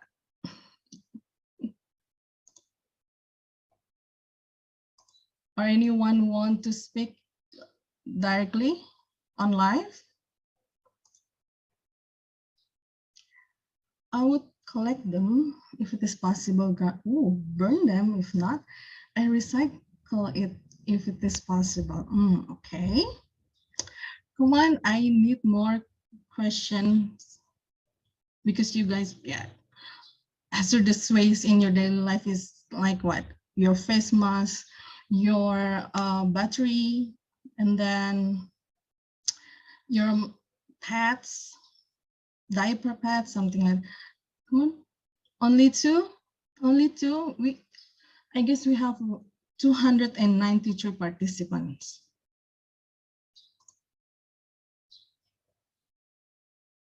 Don't be shy and just wrote everything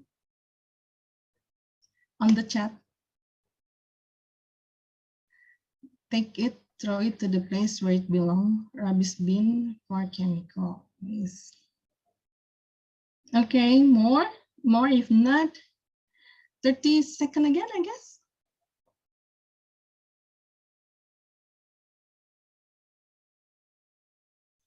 Come on, maybe from the committee also, if you want to answer it, go ahead.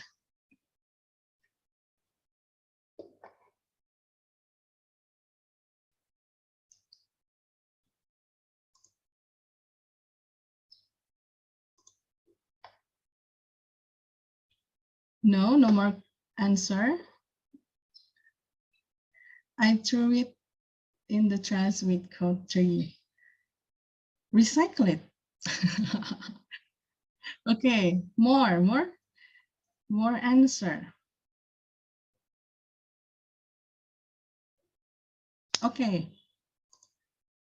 For bottles, is it bottles considered as hazardous waste? I will tell it to collectors, your hazardous waste. Collect and also sell if it can be sold. Okay. Okay. Time. Oh, one more. The last one. Ripping it off before throwing it. Okay. Oh, I would like. I would like to. Okay, I got it. I got the best answer for now, and it's from Helena. Helena, yeah? Take it and throw it to the place where it belongs. Rubbish bin for chemical waste.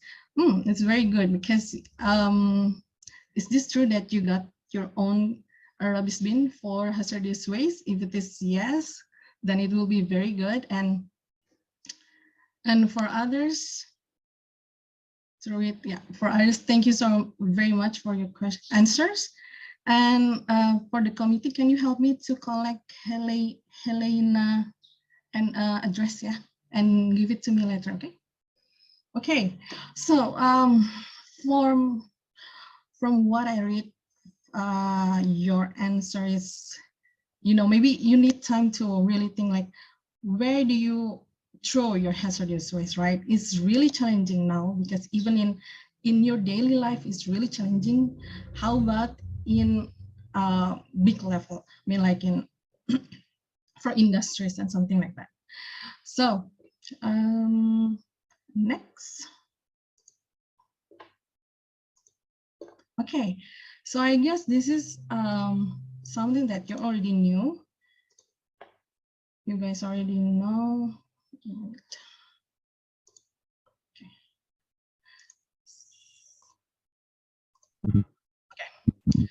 So, yeah, this is the new regulation about hazardous waste regulation. Actually, there are a lot of regulation. I hear some echo. Okay. Okay. Yeah, the new. I'm really the new. Okay. Thank you. So this is the new hazardous waste regulation. This one that I really want to highlight because is the derivative law of job creation law number 11, 2020. So this too is really prepared by the Ministry of Environment to manage the household hazardous waste and non-hazardous waste. Yeah. So this is the government regulation number 22 in 2021 concerning the implementation of environment protection and management, and the derivative law is the Minister of Environment and Forestry number 6 of 2021 concerning procedures and requirement for management of hazardous waste and toxics.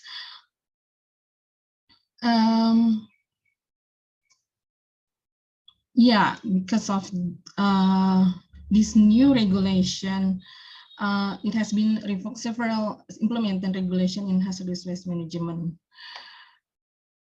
And next. Well, this is something that for us, for Nexus 3 Foundation, really concerned about is because of the new regulation that there are 9 hazardous waste in the previous regulation was considered as hazardous waste, but now they don't consider it as hazardous waste. Like this, I already give the list of the non-hazardous waste, but this is for us very concerning because this will trigger an increase of the number of hazardous waste disposal which is carried out secretly. I mean, the industry will dump it secretly or dump it everywhere, dispose, and without any safe treatment. So for us, this new regulation, instead of tightening and preventing based on the precautionary principle, the government has actually made effort to eradicate environmental crimes committed by not so good businessmen. So this is very concerning for us because, you know, like fly ash and bottom ash, we've done several testing about fly ash and bottom ash, but as you know that in Indonesia there's no lab that can analyze fly ash and bottom ash, so we have to send it abroad, like in our partner in Taiwan or in Czechoslovakia, to check the dioxin level and the furan level, and we have checked it from some incinerators, and it contains high dioxin level. So this is very concerning because they consider it as non-hazardous waste. Okay, next.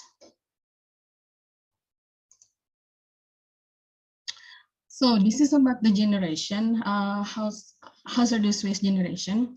We did, Nexus 3 Foundation did a study with Bapenas and ITB. We did an analytical studies and policy of hazardous waste in Indonesia. So so the number of industry that registered in Si Raja Limbah is 15,000 industry out of 6.2 million industry. So only 15,000 were registered out of 6 million industries that have potential to produce hazardous waste. But this is based on previous regulation because actually our studies finished a year before the new regulation. And we have also analyzed the waste generated according to the mini MOF data. Is that's 132 million tons. While the data, we also collected data from 10 provincial environmental agency that has reached more than that. So, I mean, there is a disparity numbers of the hazardous waste generation. And so this is what I'm highlighting is currently the total capacity of hazardous waste management in Indonesia is unknown in all sectors. The only data available is the capacity of medical waste treatment throughout Indonesia. Okay, next. So if you see the map in here, this is the integrated map that Nexus 3 built.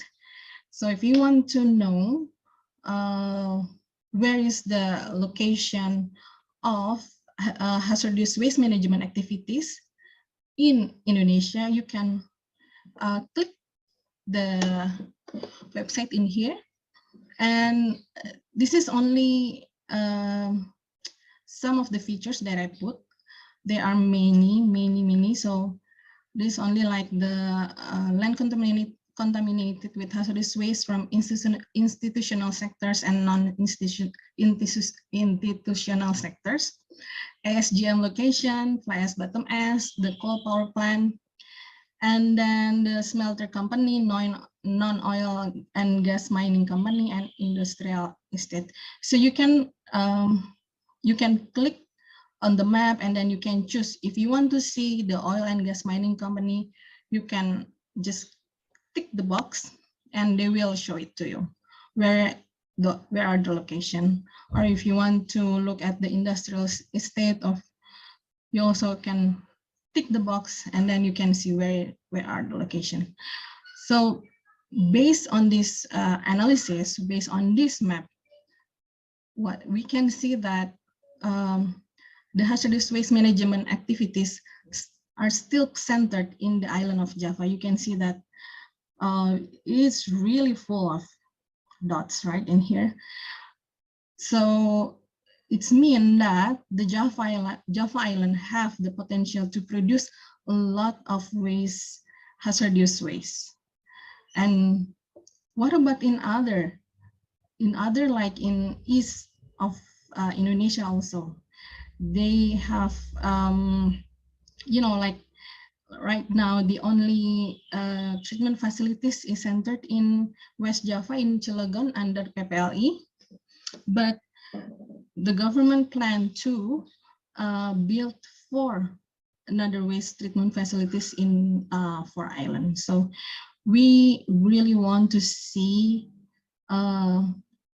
balance in all of the Indonesia. I mean, we don't know what's happening with the hazardous waste in Papua or in Ambon and everything.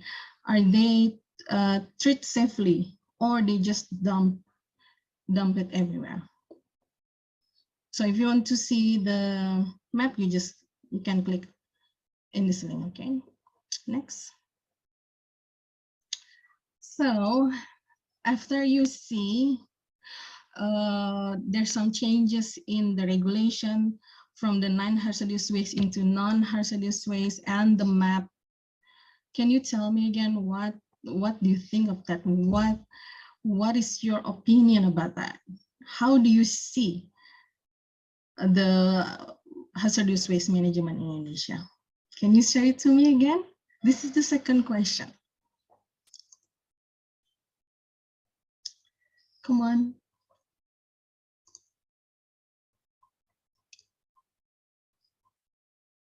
Come on, come on.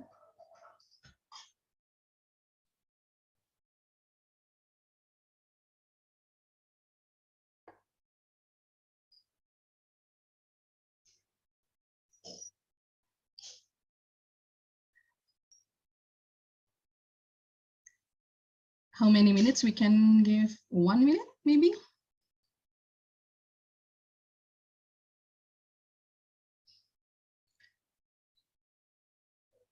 Any answer to that? So in here, I don't want you guys just to listen to what I'm saying. I mean, I want you to think critically as well, because, you know, the hazardous waste is really a big problem for us. It's a problematic and challenging for us. We need, we really need your opinion to help how to solve it actually.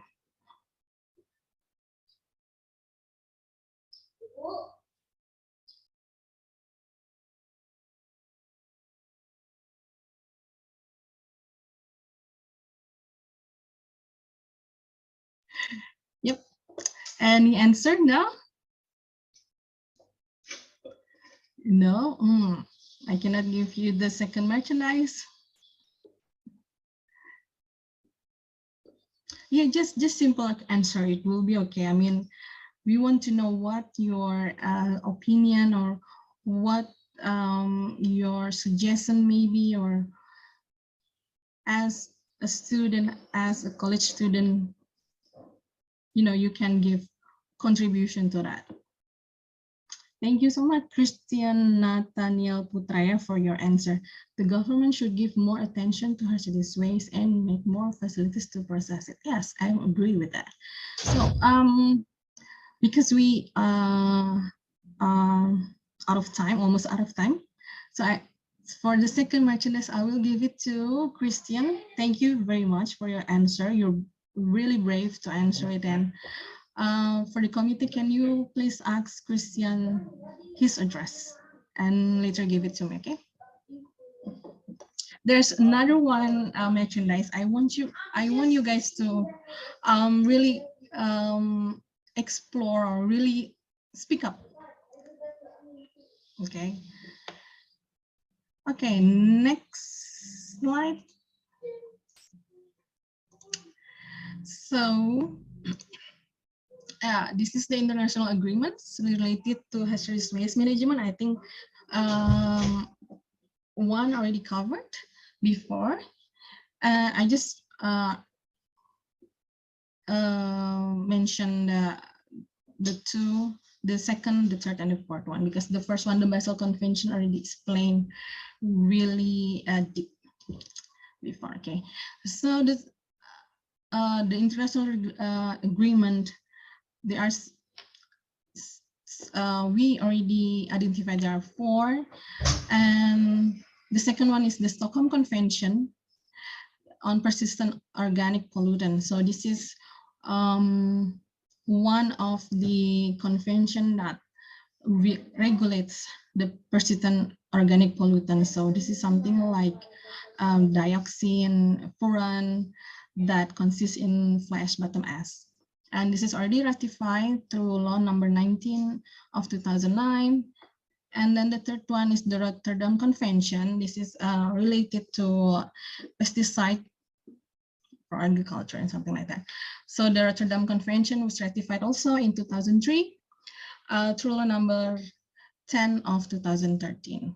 And the last one, this is the Minamata Convention on mercury that already ratified in 2007. So actually this year there was the Minamata Convention happening in Bali. If you guys notice about that, in April, I guess, yeah, March or April, March, the COP4. It was happening in Bali. Okay, this one. So we identify what type of hazardous material, the hazardous waste that has been ratified from the International Convention to our regulation. So mercury from mercury, and then PCBs, asbestos, and then plastic like PP, PE, and PFAS. So you can look through this, and this is the mercury is coming from the fly ash from the coal power plants, and is ratified from the Minamata. And then also mercury coming from the medical devices that contain mercury, like thermometer and dental amalgam. If your teeth still have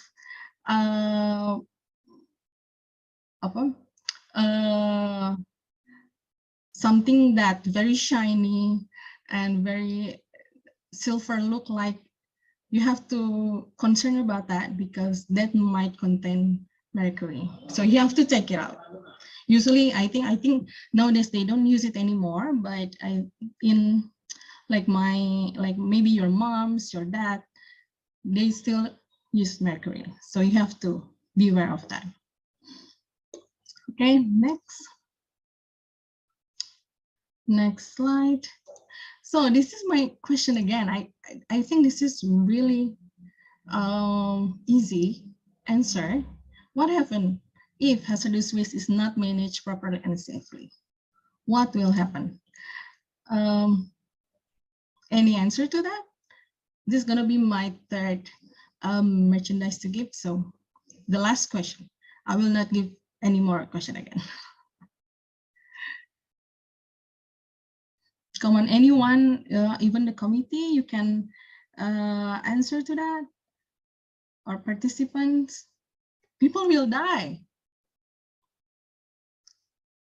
Yes, it can harm people, animals. Yeah. More, any specific answer that you have experience, or maybe your I don't know, your friends, your family experienced something from hazardous waste, or something that you watch you in TV.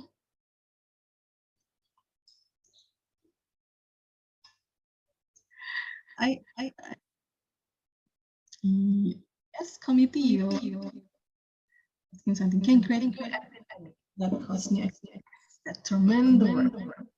Okay. Wow. Okay, more?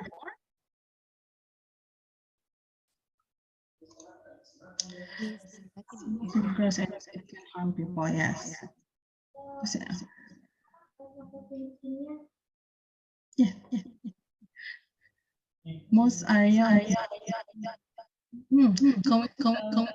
Can you mute your because it's echoing. Okay.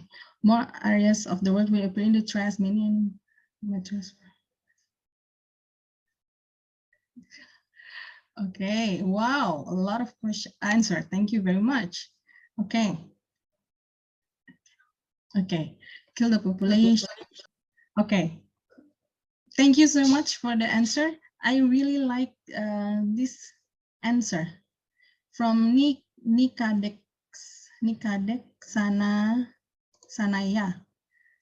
Ayudia. Oh, that's very long name. Nikadek Sanaya Ayudia Prabaswari. I really like her answer. So damage to coral reef, and because this is very specific and happen in real life. I mean, all of the answer is also happening in real life, but this one is really specific about hazardous waste.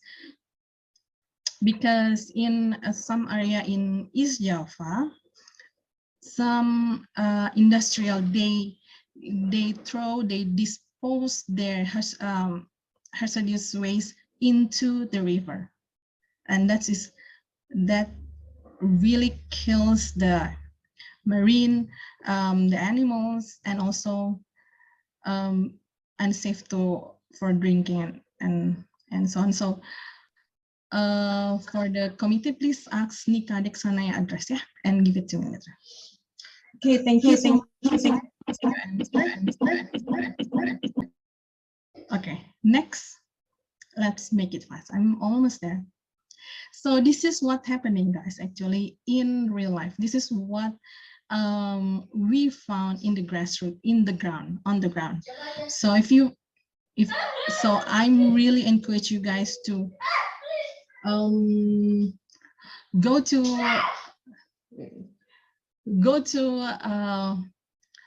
this location and see what happened. Not only the environmental damage, but if you look through, there are some kids that disabilities because of the for example, like we often go to Sekotong, Lombok, because there is gold mining in there. So we like to go to their house one by one and to check, okay, a bit more, to check whether the kids is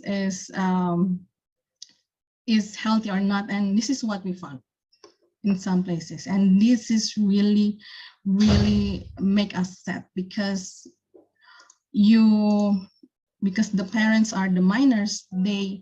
It's really complicated. In one hand, they need money, but they also have to sacrifice their kids. So next, I will make it fast, maybe 4 more slides, just to make it fast, because previously it's already covered by previous speaker. So this is about the hazardous waste. This is also really challenging, because next slide.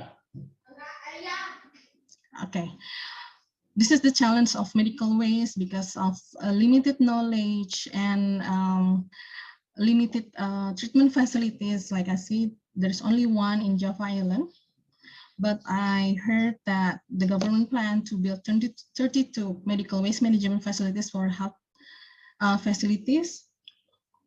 So not yet. So yeah, that's still concerning for us, the medical waste until now, because we're still using face masks until now. Okay, now next. Yeah, I think this one is already covered about the plastic waste import, because Nexus 3 also doing advocacy in this together with the international network. So if you want to know more what's happening, you can go to our website, and we have produced several reports about plastic waste import. Yeah, this is what's happening because of the China and ban the campaign for national sword operation, and because of that, there's like a domino effect to the Southeast Asia countries, especially. So next. A little bit, this is from our study with Bapenas and ITB as well. We see the hazardous waste import. In the blue line, that is the hazardous material, not the waste. The waste is the red line. So you can see there's a significant increase in 2015 about hazardous material. Okay, next, the last one, promise. No, the second. I think this is also covered by previous speakers about the changes in amendment to Basel Convention. Yeah. Next is the last one. Next. Okay. Next. Okay. Okay. Our recommendation for hazardous waste management. First of all, updated hazardous waste material and waste management regulation. And this is the most important. Improve law enforcement for hazardous waste management and tightening supervision of the implementation, especially for the 9 non-hazardous waste. And then improve coordination and implementation of household waste and office hazardous waste regulation. I mean, this is why I'm asking you in the beginning what you do with your hazardous waste in your home, because there is no regulation, there's no implementation how to manage the hazardous waste in the household or offices. And then the last one, maximum enforcement of regulation and full transparency to stakeholders and the public to close loopholes of import policies. Yeah, I guess that's my presentation. The last one. Yeah, thank you. If you want to know more, you can contact me. This is my email, or you can go to our website, nexus3foundation.org. Okay, thank you. Thank you for Ms. Nindita, who has delivered such informative and interesting material to us in today's sessions. To all the participants, my apologies, after the presentation sessions have delivered by Ms. Nindita, now I would like to open the discussion sessions to all the participants who has several questions to Ms. Nindita. You can drop your questions on the chat box, or if you want to deliver it directly to Ms. Nindita, you can use the format questions_name. So I will choose the participants who will ask about the material that has been given by Ms. Nindita.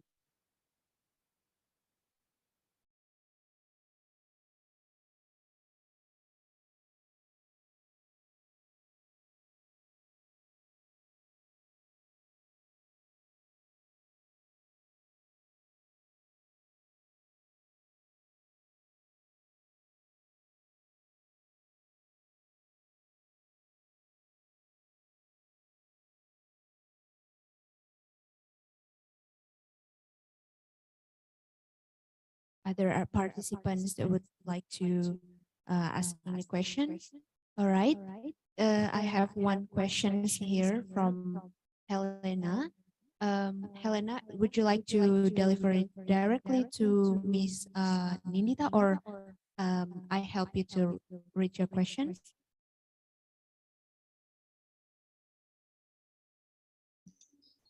Helena is the one of the winner of the merchandise, right? Yes, true. Yeah. All right. Maybe Helena is in trouble. Okay. Yeah. I help to read her questions. How can a company manage their hazardous waste so as not to cause harm to their own country or neighboring countries? Okay. Should I answer directly or wait it for other questions as well? There is Or other question. Yeah, can we just do both? chance to hear from GDLN. So I will help you to read it again. Can we build a waste treatment plant that will transfer all the costs to the state, especially in here, Republic Indonesia?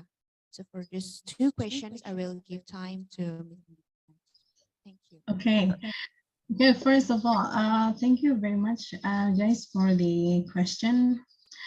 How can a company manage their hazardous waste so that cannot harm their own country?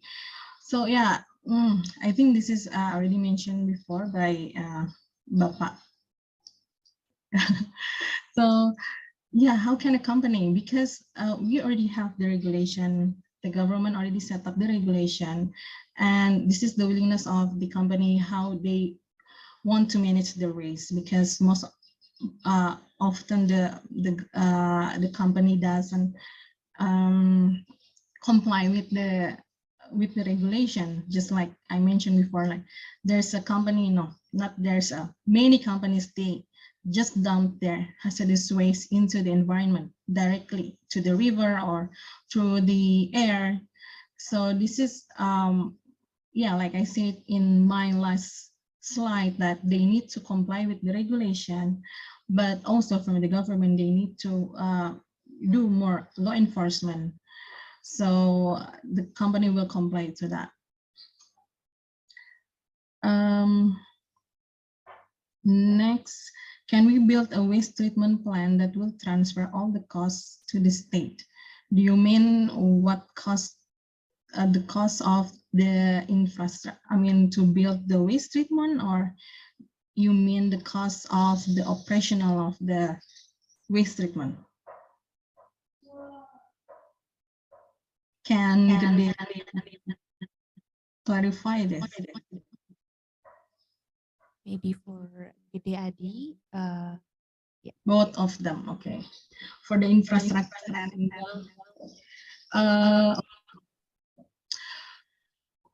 yeah, okay. About the financing of waste treatment facilities is not easy, as it's really challenging, because different with regular waste, I mean like household waste and everything, it is more complicated, right? Like now, the one and only waste treatment, hazardous waste treatment, only in PPLE. PPLE is in West Java, so you can imagine out of 34 provinces in Indonesia, we only have one. So yeah, so that a lot of challenges because of that, and some of them, the challenge is, you know, the price. I mean, the financial cost is really expensive to build a hazardous waste treatment. Like the PPLE one is really, I think, the most sophisticated, yeah, the most complete hazardous waste treatment I ever saw, because I've been there and I saw with my own eyes. It's really big, and the management is really safe. And to build like that need a lot of cost. And PPLE is not government, yeah, it's a private owner. So can you imagine how expensive is that to build and to operate the waste treatment? So I think for myself, to transfer all the costs to the state is it's impossible. Yeah, we need also involvement from the private sector as well.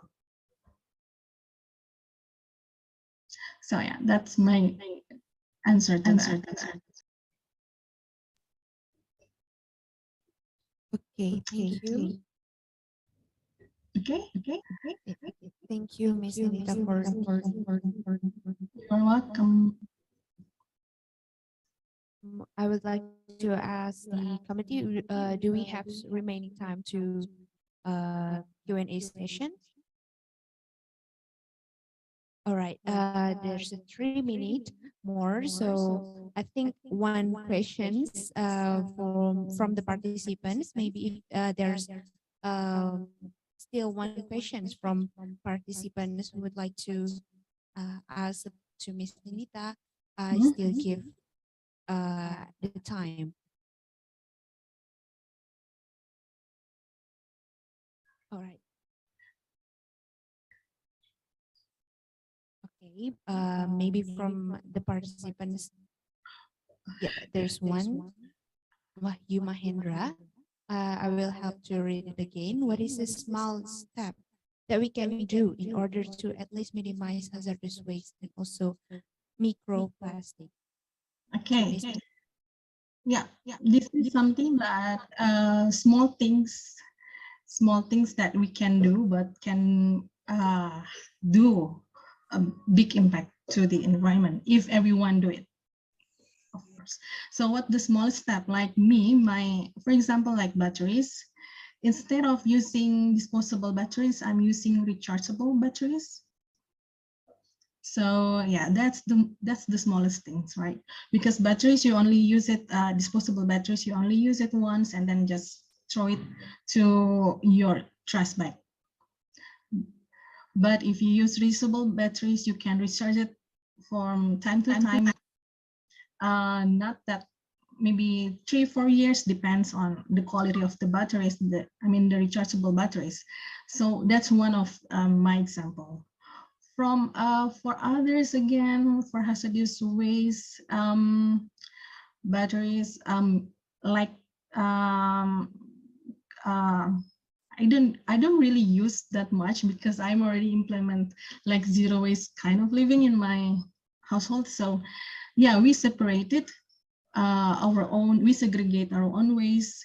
We do have from organic, plastic, and also recyclables, and then residual. So we divide it to 4, and all of, how about the hazardous waste? The hazardous waste goes into the residual because I live in Bandung. There's no like a drop off box, something like that, to throw your hazardous waste. So yeah, just put it on the residual waste, but later the waste collector, we're gonna say this is hazardous waste, be careful, something like that. That's from my simple life. But the electronics also considered as hazardous waste. So what you're gonna do with that? Yeah, in some area, I think in Bali also, if you can find out if there's any e-waste collection, you can drop off your e-waste collection. I mean, like your old TV or your broken radio, or I don't know, anything, you can ask them to collect it. Okay, that's something that you can prevent hazardous waste dump everywhere. Yeah, I think that's there's another one, how to raise awareness to all companies so the companies can aware that the individuals can have. Okay, I think about awareness raising to the companies. I think a lot of effort already done, yeah, by the government already done some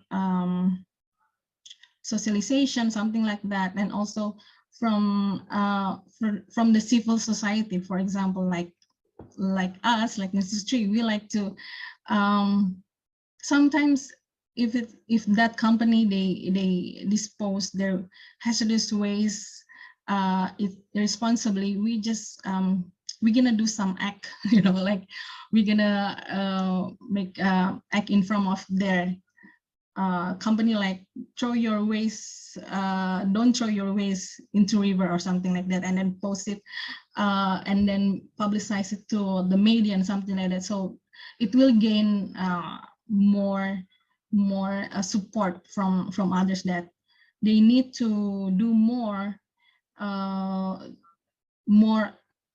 responsible to manage their waste management, hazardous waste management. So that is something that we like to do. I mean, like, because we are NGOs like NGOs, sometimes, you know, we like to do some act or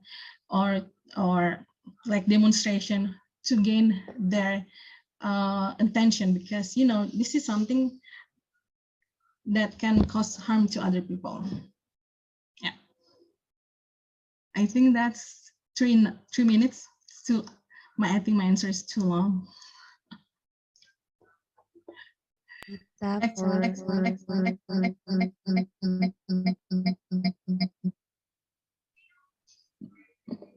Okay, thank you for Ms. Nita, who answered all the questions that delivered by the participants. Um, the time for the discussion session have already end. I'm sorry for the other participants who maybe have another questions for Ms. Nindita. But if you still have another questions, you can contact Ms. Nindita through the social media or maybe through the email that's already given from the presentations before. Now, as the discussion session has finished, without alleviate my respect to you, Ms. Nindita, perhaps there are a few words that can convey as a closing statement toward these sessions. I give it a time for you to deliver the closing statement. Okay, first of all, I would like to thanks for the committee for inviting Nexus 3 Foundation for this webinar. I hope our presentation will give you a glimpse about what's happening in the hazardous waste management. And second, I would like to encourage you guys. I mean, you need to speak up more, and you need to, you know, this is something that are really concerning, but because hazardous waste is not something really close with us, not like household waste. I mean, hazardous waste is like very far from us, you know. It doesn't mean that we don't really taking care of that. So for me, because you guys are the best for the law and something, because my background is not law. I mean, sometimes people on the ground, like on the grassroots, they need a support on law, like, because they are the impacted communities. They don't know what to do if the companies do harm with them. They don't know what to do, and hopefully you guys will do something to them. That's yeah, if you want to, I mean, I don't know, if one day you want to become an environmental law, something like that, or you want to work in NGOs, or I don't know, that work in environmental, please support the people, the impacted people on the ground. Yeah. Thank you. That is an excellent closing statement and encouraging us to care more about hazardous waste. And thank you again, to Ms. Ninita for the insightful material that given to us in today's presentations. And for participants, let's give our speaker big appreciation with reactions today's in Zoom because of her presentations, so interesting and insightful to us. Thank you. See you. Ladies and gentlemen, we finally come out to the end of this webinar. But before I close the webinar to you, I would like to conclude all today materials in these sessions regarding the strategic issues of hazardous waste management. Nexus 3 is an NGO who works in health, environment, and development, which is work with all stakeholders to protect vulnerable groups that impacted by waste of hazardous itself. And today's in Indonesia, there's regulations that already been established by our governments, which is it's a government number 22 of 2021, and also Ministry of Environment and Forest number 6 of 2021. Currently, the differences numbers of hazardous waste generation is so big, and we need the governments and also we need the work from governments and also private sectors to work together to fight for this impactful about the hazardous waste, especially from the map is in Java Island. There is a big imbalance between Java and East Indonesia part. And that's all about my conclusions today's in second sessions of webinar. I hope for all the participants, this material will be give you new information and also new insight to be aware about hazardous waste that is not familiar for us, but we still get the new information from what Miss Nindita has delivered for us. All right, that's all the conclusion from me. Now we move on to the sessions to certificate, giving certificate for our speakers. I would call Miss Damara as Vice President of Affairs on SCIL to symbolically giving the certificate to Miss Nindita. Thank you so much, Kanita, for the opportunity. Hereby, I would like to deliver a certificate of appreciation to Ms. Nindita Praburetno as the Zero Waste Program Officer, Nexus 3 Foundation. Thank you very much, Ms. Nindita, for your willingness and participation on this international webinar SCIL 2022. Thank you so much, Ms. Nindita. Thank you. Good luck for the rest of the event and good luck for your studies. Bye-bye. Thank you, Miss. Bye. You will photos with Miss Nindita and Miss Damara. Okay, sorry.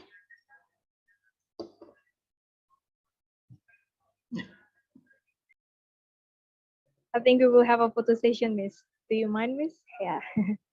Pardon. Okay, maybe for the committee. Yeah. All of the participants? No, Miss. For the speakers and yeah. Okay. The queue is on me. So 1, 2, 3. Okay, once again. 1, 2, 3. All right. That's it. Thank you again for Ms. Damara and Ms. Nindita. I really appreciate the willingness to share your knowledge here for us in today's webinar. This is very insightful and very informative for us to know from the one who actually work with what is hazardous and waste, and the one who actually really knows about the knowledge about the hazardous waste itself. All right, all the participants, it is time for us to come to the end of the second sessions of the webinar. Hence, it's also the time for me to close the sessions of SCIL International Webinar 2022. I am very honored and happy to be able to be the moderator and also to participate in these very educational events today. Last but not least, I would like to thank you to our wonderful speakers today, Ms. Nindita, and all the very kindly participants. I am apologize if there were some mistakes in my words or my behavior while I was guiding these sessions. Lastly, I would like to greet you all. May you all stay happy and healthy in today. And thank you very much. Remain back to the Master of Ceremony.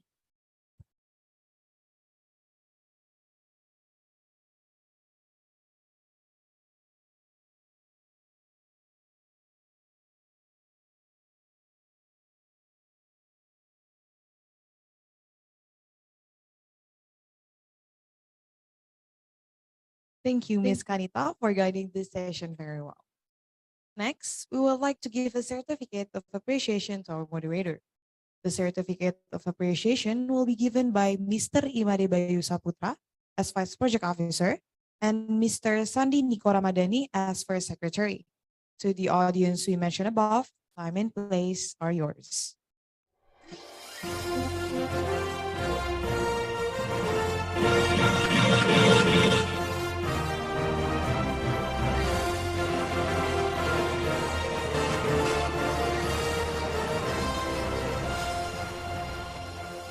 Now, we will be having a photo session. To the committee on duty, please be prepared, and the cue is on me. On 3, 2, 1. Once more. In 3, 2, 1. Great, thank you. Thank you to Mr. Imade Bayu Saputra and Mr. Sandi Niko Ramadhani for giving the certificate of appreciation to our moderator.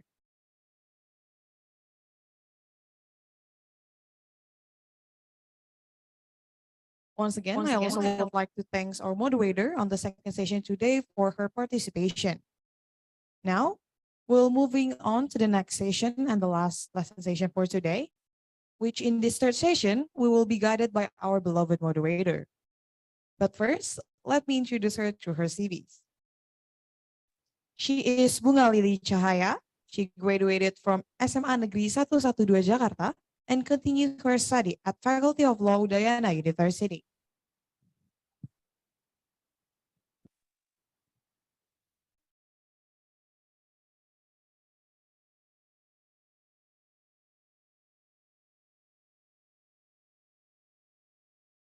She has some experiences such as the champion of International Moot Court Training Competition issued by Student Community for International Law Universitas Udayana, the quarterfinalists, third rank memorial for applicant, third best combined memorials, and second best memorial for respondent in the 2022 Indonesian round of the Filisi GSEP International Law Moot Court Competition issued by the Indonesia Society of International Law, or NISIL, and International Law Student Association, or ILSA.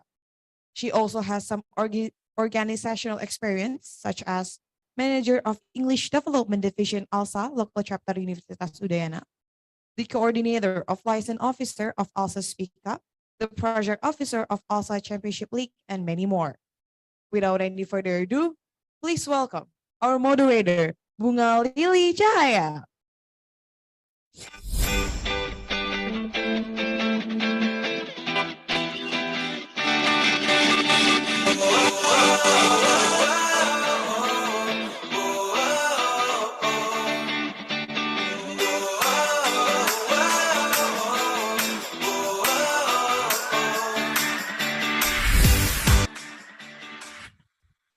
Thank you, MC, for your time.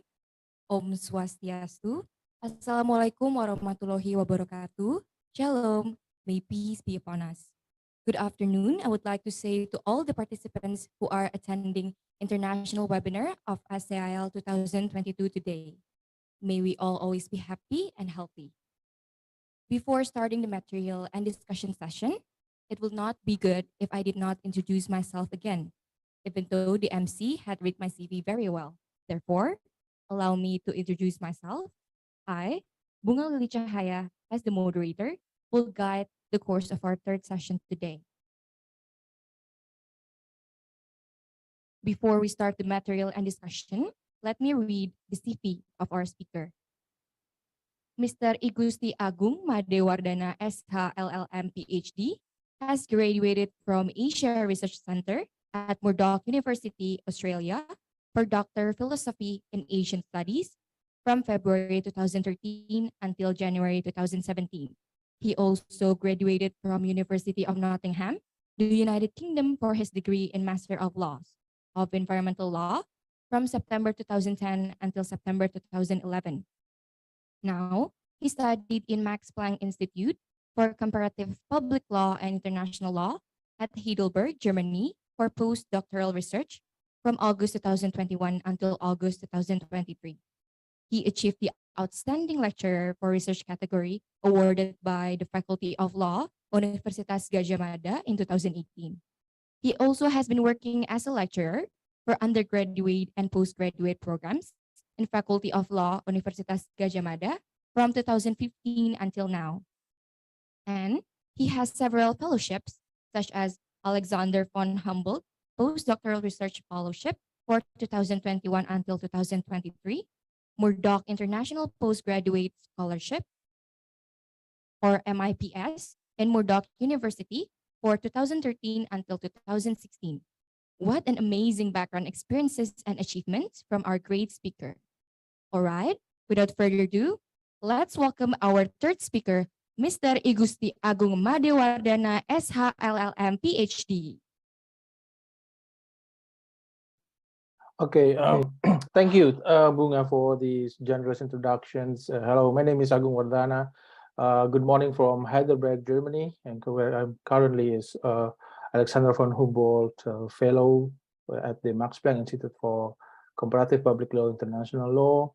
And I'm very pleased to be here with you, sharing about the context of international law dealing with the hazardous waste. And before we get started, so allow me to share my screen. Hang on a second. It seems that I couldn't share by myself. Could you assign me as the co-host, please?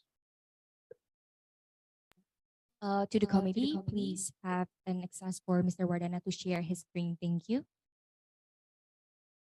Yes, Mr. Wardana, you can share. Okay, there we go. Is it visible now? Visible, Mr. Wardana. Okay, thank you. What we're going to do today is to talk about, as asked by the committee, I'm going to talk about hazardous waste and state responsibility in international law, and probably this also in this slide I will share you later on after my talk, so also contain my email address. So if you like to continue our discussion in this regard, or to discuss particular topics on international environmental law or environmental law in Indonesia, feel free to reach me through the email. So I'll be very happy to discuss these matters with you. So let me start by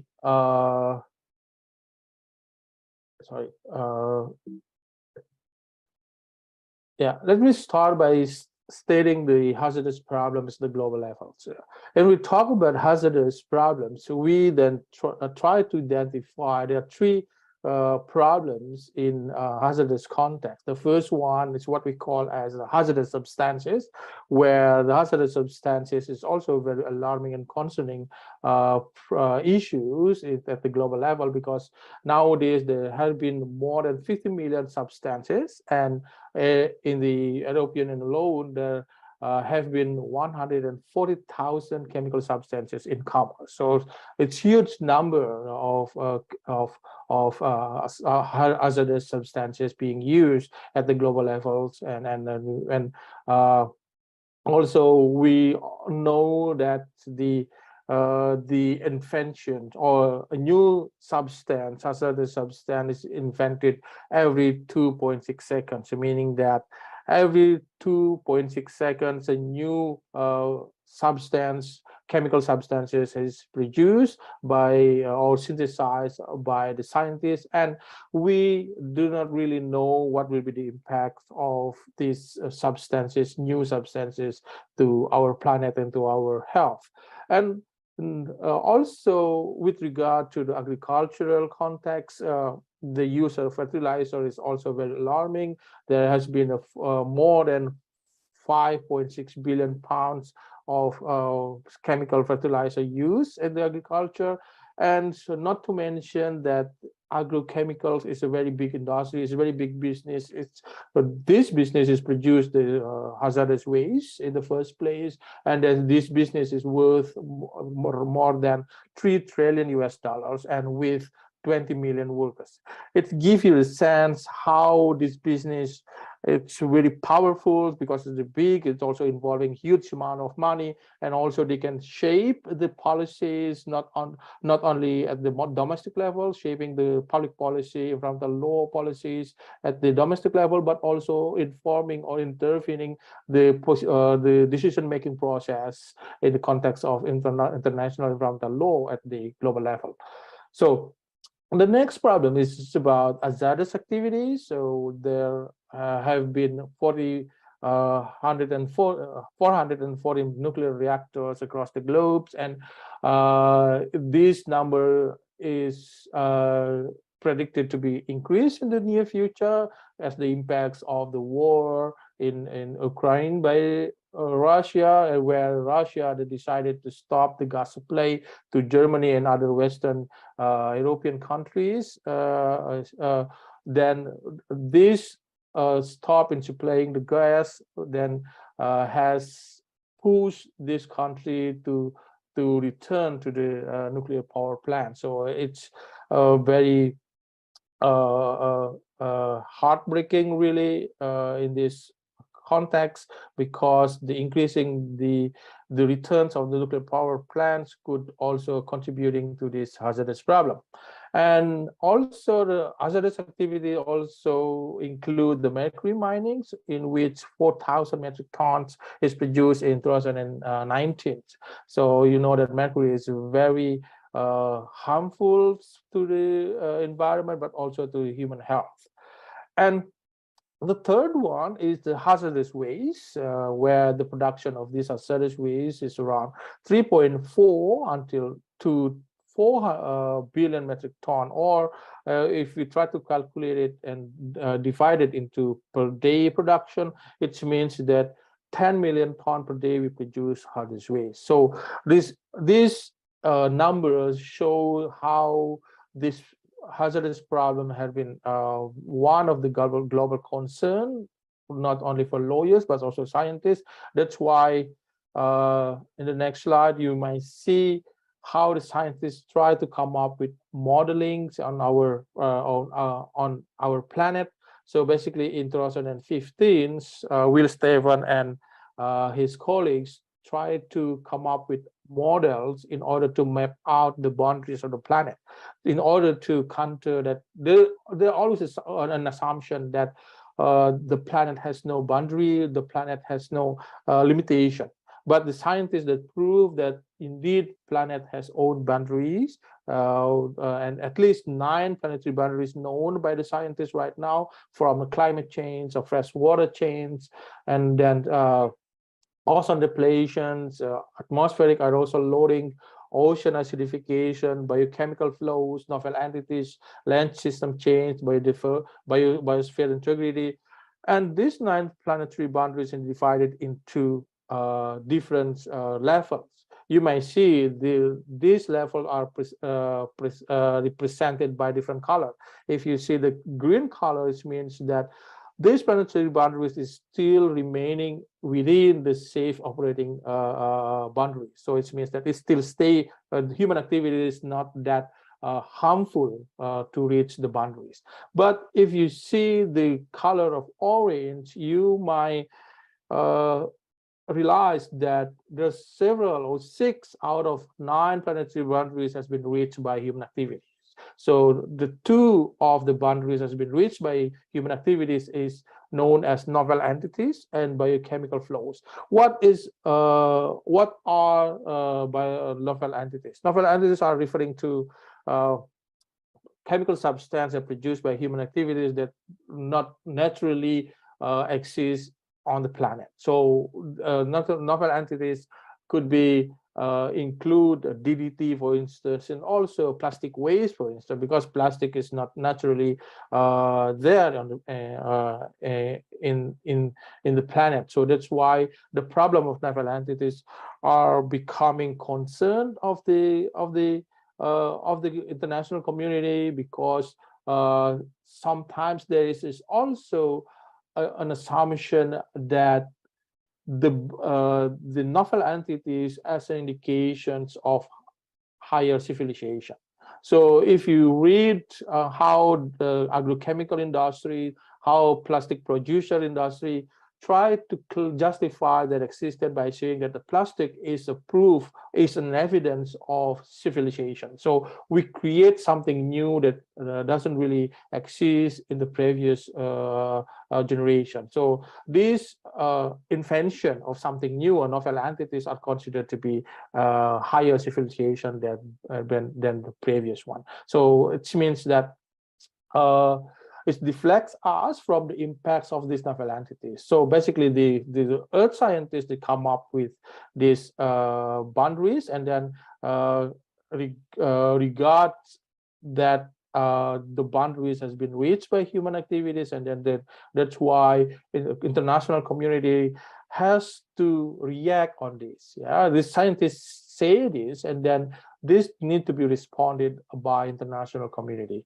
And then the question is how the international community respond to this wake-up call from the scientists.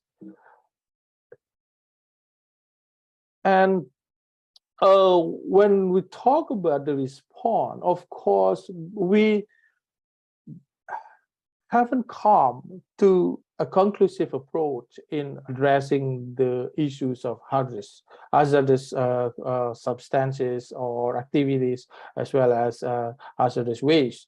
And in general, now there have been at least 4 approaches in dealing with this issue. The first one, we call it characteristic approach, meaning that the hazardous is defined based on the inherent characteristic of this good or stuff or substance or activities. If the substance inherently contain toxicity and flammability, explosiveness, and oxidation, that it can be considered as hazardous substance.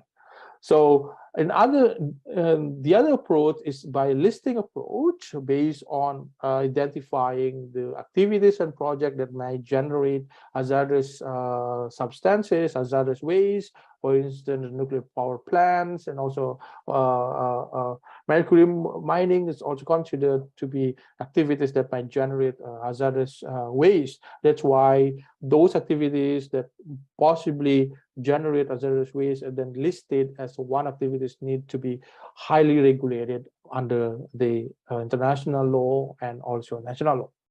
And the next approach is through national law. It means that the freedom to decide how hazardous is going to be dealt with by giving the freedom to the national law, by giving the freedom to the state party. So basically the state then decide how they're going to deal with it, and whether they use a conventional approach or more innovative approach in dealing with this problem, it's really up to them.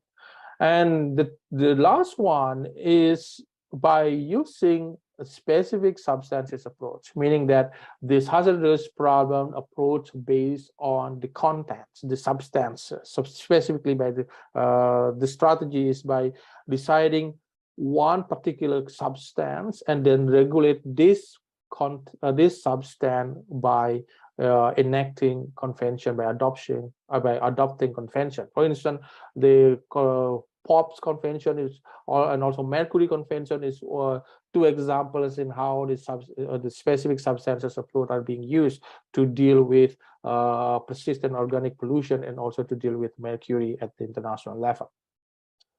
So, and well, when we talk about the international legal framework dealing with hazardous waste, especially, but also activities and substances, we can come to an observation that unlike in the context of hazardous activities, the nuclear, for instance, nuclear is highly regulated, right? There's a regulation on nuclear power plant and nuclear proliferation and so forth. But when we come to the issues of hazardous substances and hazardous waste, international treaties seems to be very fragmented and piecemeal. So meaning that we don't have any general treaties or general principles in international environmental law to deal with this issue in a comprehensive manner, in a more integrated manner. In fact, what do we have is a very sectoral approach and very fragmented approach and very pragmatic approach to deal with the hazardous substances and waste. So, with the context of hazardous waste, in the international frameworks, the rules are being used include the accident prevention. So there is a provision on how to prevent the accidents of the hazardous substance, and also deal with preparedness. It means that how the private parties that generate hazardous substance should prepare for the risk of being contaminated and polluted, and also how to respond if the accident or damage occurred, and then just deal with the accident prevention, preparedness, and respond. And the second rule is about classification, for instance, how to classify this hazardous substances, and also labeling it. And you know that labeling it is part of the obligation take to provide right to information for the consumer. So basically, consumer need to know what are inside their stuff. So whether they start containing hazardous substances or not, and how these hazardous substances or this stuff should be disposed when the end use of this stuff. And also the international trade and transportation as hazardous substances, and also the rules with regard to control of exposure to the environment, and how to minimize the exposure of these hazardous substances to the environmental medium. And specifically on the hazardous waste, the rules out there is related to the prevention and treatment is almost the same, and how to prevent it and how to treat this waste. And also how to dispose this waste is a very important question. Later on, we're going to talk about Basel Convention and, on these issues, and also recycling and reuse of the waste, and also international movements, and meaning that and how the hazardous waste is moved from one country to the other, and also it's might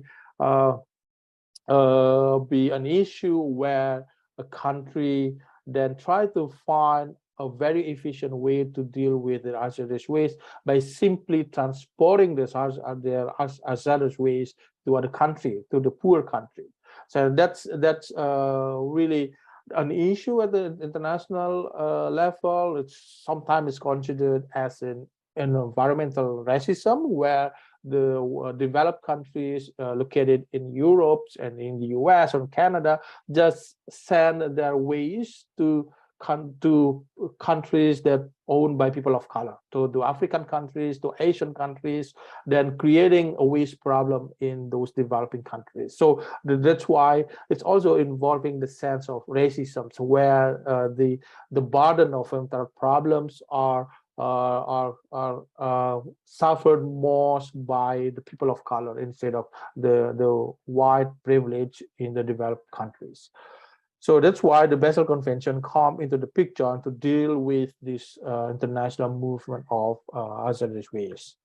So, and I'm going to talk specifically on the issues of hazardous waste at international law.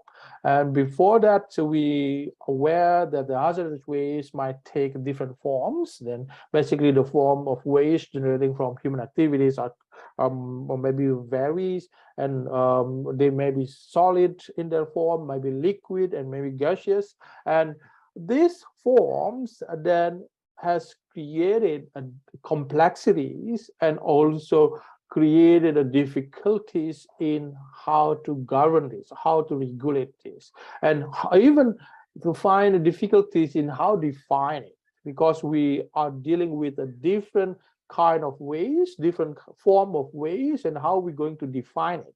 And and in defining these ways, of course, is not a uniform approach can be used, but there are many approaches are using by international community and also by domestic law. The first one was using the source-based approach, where the waste that identified whether or not it hazardous based on the source of the waste. So in this regard, waste are divided or identified as a municipal waste, where the waste are produced by household activities, and we produce this municipal waste all the time, every day, because we cooking at home. It's also dispose our activities every day, and in this regard, municipal waste is very often are not considered as a hazardous waste, so it's manageable. But several staff in our household is also containing hazardous waste, for instance, a battery, and also use cartridge, for instance, is very hazardous for the environment, as need to be disposed carefully to the environment. And the second source of waste is industrial, the waste that are produced by industrial activities, and this has been the attention of dealing with hazardous waste at international level, looking at the industrial activities that generate hazardous waste, and how do these waste is managed, how this waste is disposed, and how this waste is transported. And the second approach is quality-based approach. In this regard, waste are categorized and classified at least by three categories. The first one is non-hazardous, and then hazardous, and ultra-hazardous. So in this context, non-hazardous is not a part of the scope of the International Hazardous Waste Convention, Basel Convention, for instance, a POP Convention, for instance, but in the context of hazardous and ultra hazardous, and then those two type of waste are considered to be part of the scope of Basel Convention. And also there has been a form-based approach, as you might see in 1972 London Convention, where the waste is where waste is defined based on the form. And the last one is end-use based approach, where the waste is seen from the point of view and how it should be disposed. And the Basel Convention in 1989, Basel Convention uses this approach. We can see this from how waste is defined by the convention. It's defined as the substances or objects which are disposed of or are intended to be disposed of, or are required to be disposed of by provision of international law. So basically, the Basel Convention dealing with the end use of the stuff, and how when it's being waste, then and how it's going to be disposed. So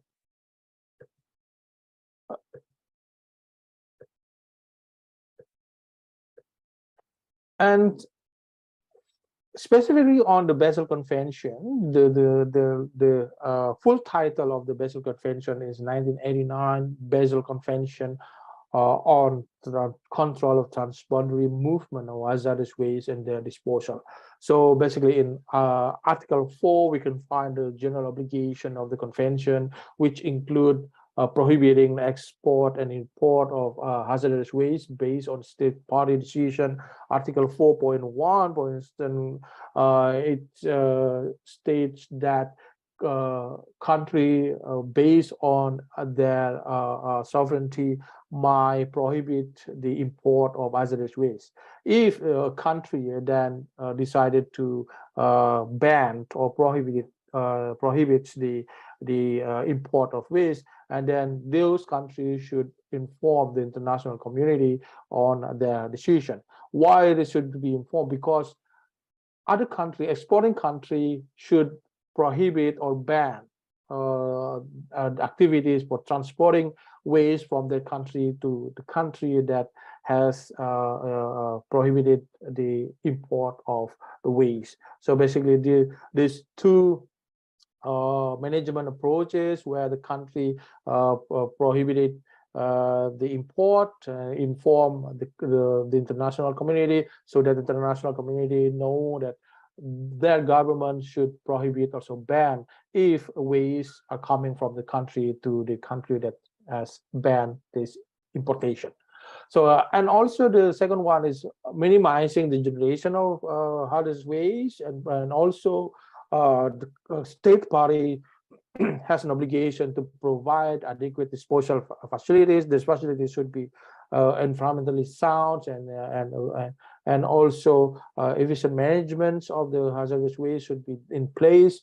And the next obligation with regard to providing information on the proposed transboundary movement or hazardous waste in the country of destination. Basically, if a country would like to export the hazardous waste, then they should inform the country of the destination on what are contained in this waste, and how this waste should be disposed. And sorry, and also the general obligation also related to non-exporting and also importing hazardous waste to non-state party, meaning that state party could not send away the hazardous waste to non-state party. So that's if it's not prohibited, that could be creating loopholes, because there's some countries that do not ratify or haven't ratified the Basel Convention, and then it's creating loopholes where this disposal of the hazardous waste might ended up to this non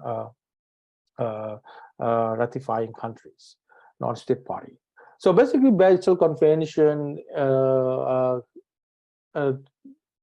deals with at least three main principles. The first principle is proximity principle, or the principle of proximity, meaning that the hazardous waste shall be disposed, if possible, in the state where it is generated. So, for instance, in Germany, where the chemical industry are very advanced, so if they produce hazardous waste, then is to be this hazardous waste has to be disposed in Germany. So that's the idea of proximity principle, where you produce it and then you responsible for disposing. And also the second principle is the self-sufficiency principle. So principle of self-sufficiency, meaning that the state has to be the entity that's responsible to provide environmentally sound and efficient management of hazardous waste. They has to provide the disposal area. This has technology to deal with the disposals and dealing with recycle, reuse, and the idea is that. Apologies, Mr. Wardana. Yep. You have 5 minutes left for the material presentation. Thank you. Okay. I will be faster then. And basically, although there are proximity principle and self-sufficiency principle, but the transboundary movement is still allowed only if the exporting state doesn't have the capacity, or facility, or suitable site to dispose the hazardous waste. But basically, the country who does not have the facility, that instead of dumping the waste openly, then it's allowed to transport the waste to the country who has the facilities to do so. And it is also allowed if the waste are required as a raw material for recycling and recovery in importing states. Of course, there's a loopholes here where e-waste has been justified to be transported to African state, for instance, because the e-waste might contain reusable substance within it. So that's why in order to reuse or recycle it, then the waste is transported from developed countries to developing countries, just like African state. So it also the next principle is prior informed consent principle. Basically, before transporting the waste, then the country of export need to get right and approval from the country of destination, from the importing country. So the importing countries has the right to get informed what is the waste about, what is contained within the waste, and they give approval whether they're going to accept the waste or not. So I'm going to just to skip this on Basel ban, basically the Basel ban, so dealing with the ban of transporting waste to non-OECD countries or developing countries, basically. And also in 1999, there has been a Basel Protocol on liability and compensation dealing with civil liability for damages resulting from transporting hazardous waste. So in this liability protocol, it also use beside fault-based liability, we also use strict liability, which means that the agency who export the waste, hazardous waste, should be strictly liable if the damage occurs. Then the strict liability, the application of strict liability has an exception if this damage occurred caused by armed conflicts and act of God, and also compulsory measure by the state where the damage occurred and conduct of third party. That's very common exception for the strict liability at the international level. So with regard to state responsibility, of course, we know that state responsibility is a very important principle, very important concept in international law, but we don't have that binding convention dealing with the state responsibility. Of course, and how we define state responsibility also very different among scholars. And I try to quote Albers here, where state responsibility is seen as the state of being internationally obligated as a consequence of the international wrongful act of the state. So hence, in order to judge whether the state is responsible, it requires a breach of international obligation of the state in question. So in Basel Convention, because it's not providing secondary rules on state responsibility within the convention, it means that the primary rules of the state responsibility apply, especially the general principle, the customary principle of state responsibility applies to the convention. And state might be responsible if the hazardous waste, the damage occurred by the act of state. Your time is up for the presentation session. Okay. Yeah. Shall I stop here? Yes. Can we continue to the Q&A session, Mr. Wardana? Okay. Okay. Please. Thank you so much, Mr. Wardana, for the material that has been given. It was a very insightful session indeed. We will open the question and answer session now, and I will choose 3 participants to ask questions to Mr. Wardana. Participants can ask questions by writing your name and permission to ask through the Zoom chat box.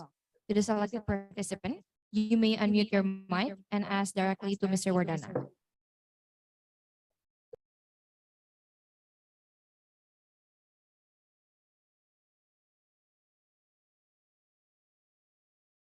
All right, until we wait for the participants to ask, I have one question in mind to Mr. Wardana. I'm very curious about what is the legal sanction if the country did not follow to the prior consent principle. Is there any legal sanction regarding to that principle, Mr. Wardana? Yeah, basically there's no, as we know that when we talk about sanction at the international level, it's a very contentious issue. No one will give sanction to other countries, right? And But if a principal obligation in the international law, in the Basel Convention, for instance, the principle for providing prior informed consent is violated by a country, then the country might be responsible. Yeah, the state responsibility comes into the picture. But still, if the activities transporting hazardous waste to this to a country that without a prior informed consent could be considered as a illegal traffic of hazardous waste. If the illegal traffic of hazardous waste, then basically the country of export doesn't have any responsibility for these illegal activities. But in Article 9 is clearly stated the subsidiary responsibility of the state, where if the legal traffic occurs, then the country of export has to facilitate to bring back the hazardous waste to its country. So if this country does not comply with this obligation, that could be considered as a breach of international obligation. But if the damage occur, then of course that might creating liability for the private parties who transport these hazardous waste, because we know that the hazardous waste is transported or traded not by state to state, but by a company, for instance, transporting companies, by private parties, and then these private parties should be liable if damage occur during this transportation. I hope that's answering your question. For your answer. We will wait for a couple of minutes to the participants who would like to ask to Mr. Wardana regarding his presentation. You are very much welcome. Thank you.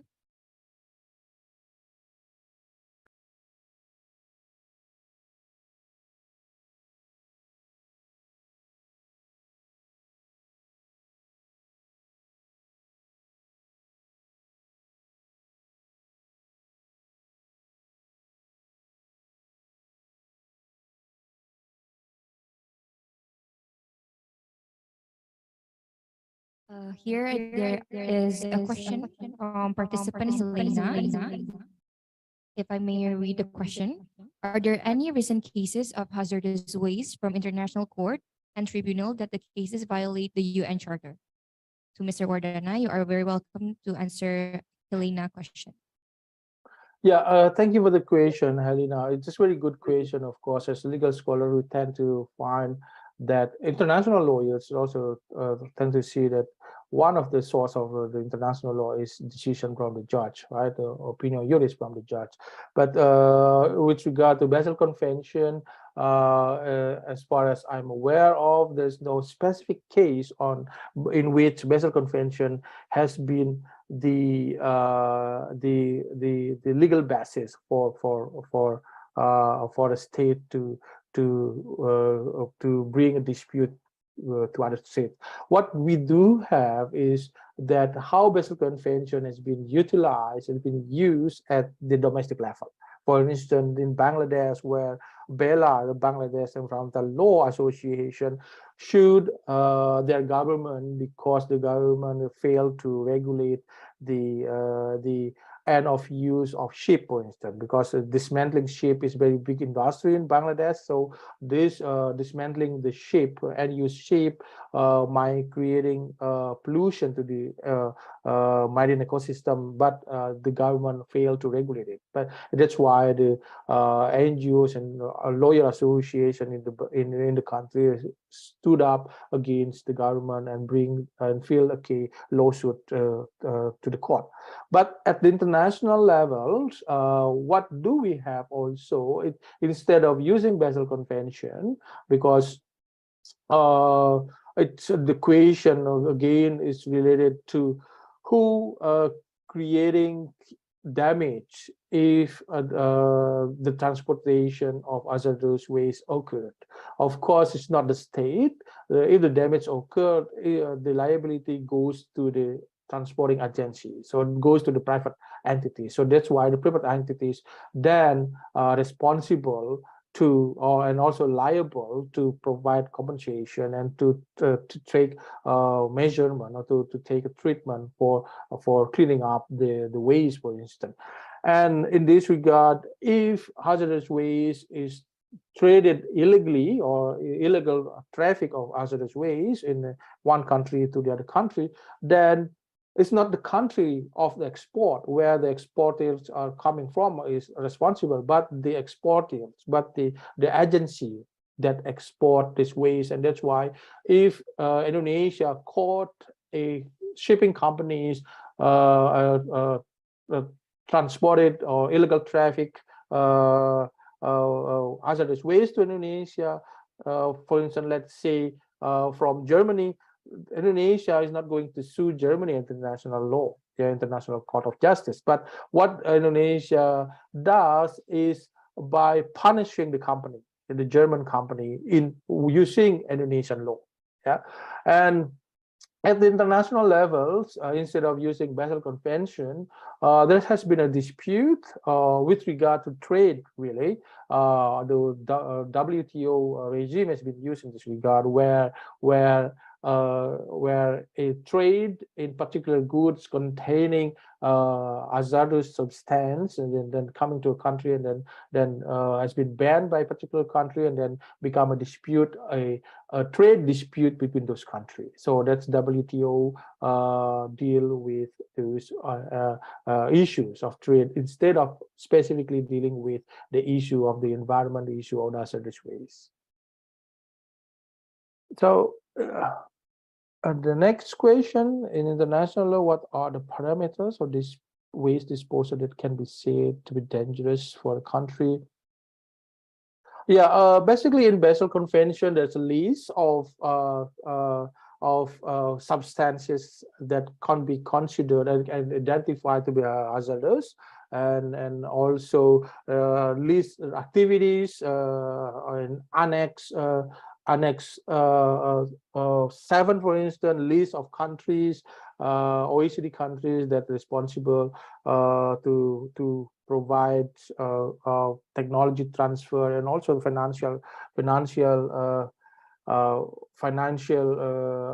aid for the country who has no capacity to develop their own facilities. So basically, Basel Convention is relatively complete in terms of what how to categorize the waste, the hazardous waste, and what the substance and what activities are considered to be generating hazardous waste, including the dismantling of ship, for instance, is considered activities should be regulated under the Basel Convention.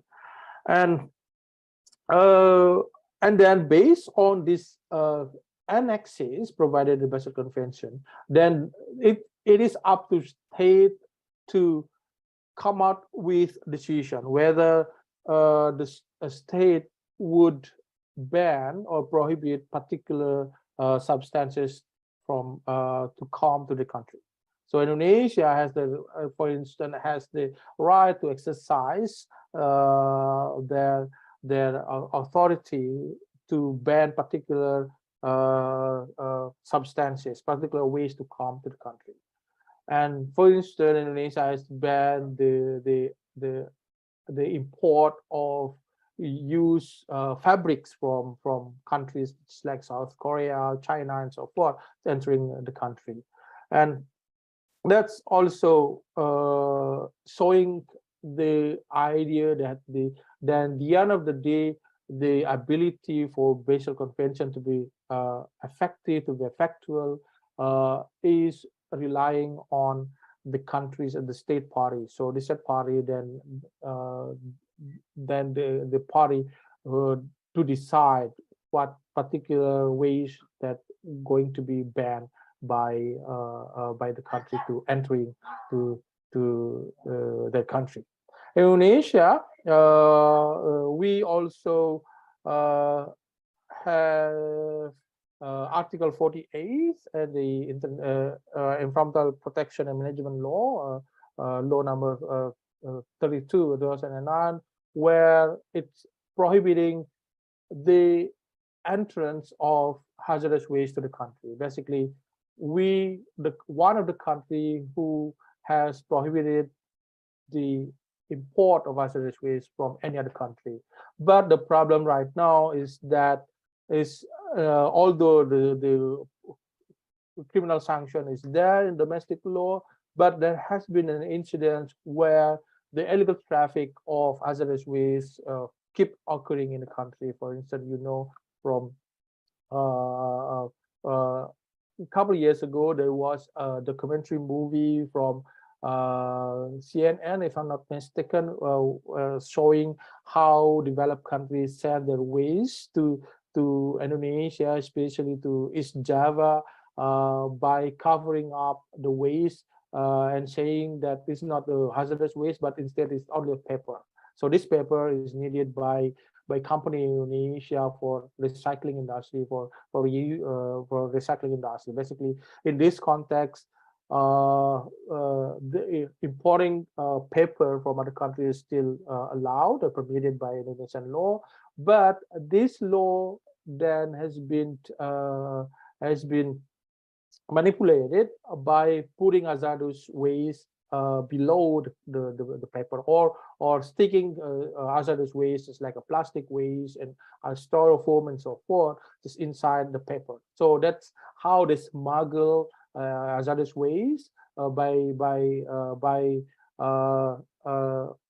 utilizing legal loopholes in our country. So that's why what we experience now in Indonesia is really a lot of illegal traffic of hazardous waste to the country. And I also have an experience where a company having two companies, Indonesian company and Korean company, having a dispute on basically on contract, where the exporting country, this Korean company, plan to dispose a soybean in Indonesian water. So this soybean is containing hazardous chemical substance, and in Indonesia there was a company claiming that the import of this soybean is not prohibited by Indonesian law. That's why this company was acting as an importer of these soybeans, and then they having a dispute with regard to contracts relations, and then the dispute was heard in arbitrations in Singapore, and then the lawyer from Korean company approached me and asked me to provide an expert, to be the expert witness, to provide the understanding of environmental law in Indonesia with regard to disposing contaminated stuff in Indonesia. But when I talked to the lawyers and asked the lawyers what are the substances containing the soybeans, why then the soybeans should be disposed in Indonesian water, and then the lawyer says that that's not information that can be revealed, because it's still the substance with containing in soybeans, it's very mysterious. I don't know what it's containing. That's why I was curious what the substance in the soybeans, and then in order to know how Indonesian law deals with the substance. But then the lawyer decided to not using me as an expert witness, because I'm asking too much from the substance. So it's not really in their interest. So from this experience, I learned that this could be a tip of an iceberg, where two business relation involving companies from different countries, and Indonesia companies from Indonesia is acting as importer of the hazardous waste, but using the legal loopholes in Indonesia, and then dispose this waste in Indonesian water. So that's why I was keen to get to know and to find the data what was inside the soybean. So it's only said the soybean is contaminated, but contaminated by what kind of substances? But they didn't want to reveal that. That's why they didn't want me to be the expert witness, because they know that it could be I stood up in before the administration to challenge their position. So I guess that's our challenge in Indonesia right now, where have been many companies acting as importers of this hazardous waste chemical, and this also illegal traffics of this hazardous waste. And also don't forget about corruption, where the custom in Indonesia can be easily bribed by the companies in order to get their containers get into Indonesian territory. So it's that's my experience. Any other question? Because of the time limit, I think that is all for the Q&A session today. Thank you, dear participants, for all of the questions, and thank you, Mr. Wardana, for your amazing answers. Before ending thank our you. third session, I would like to ask if there is any closing statement from Mr. Wardana. Yes, thank you. My closing statement would be with regard your position as a future lawyers, and you know, and also you are very interested in international law dealing with the environment. And I hope that as a lawyer in the future, you use your capabilities, you use your skills as knowledge in international environmental law to looking after the environment, looking after this planet. And we know that this planet is not in good condition. There's problem in the planet, so that's why this planet needs a good lawyer. So you should be the good lawyer to serve the interests of the planet in the future. Thank you.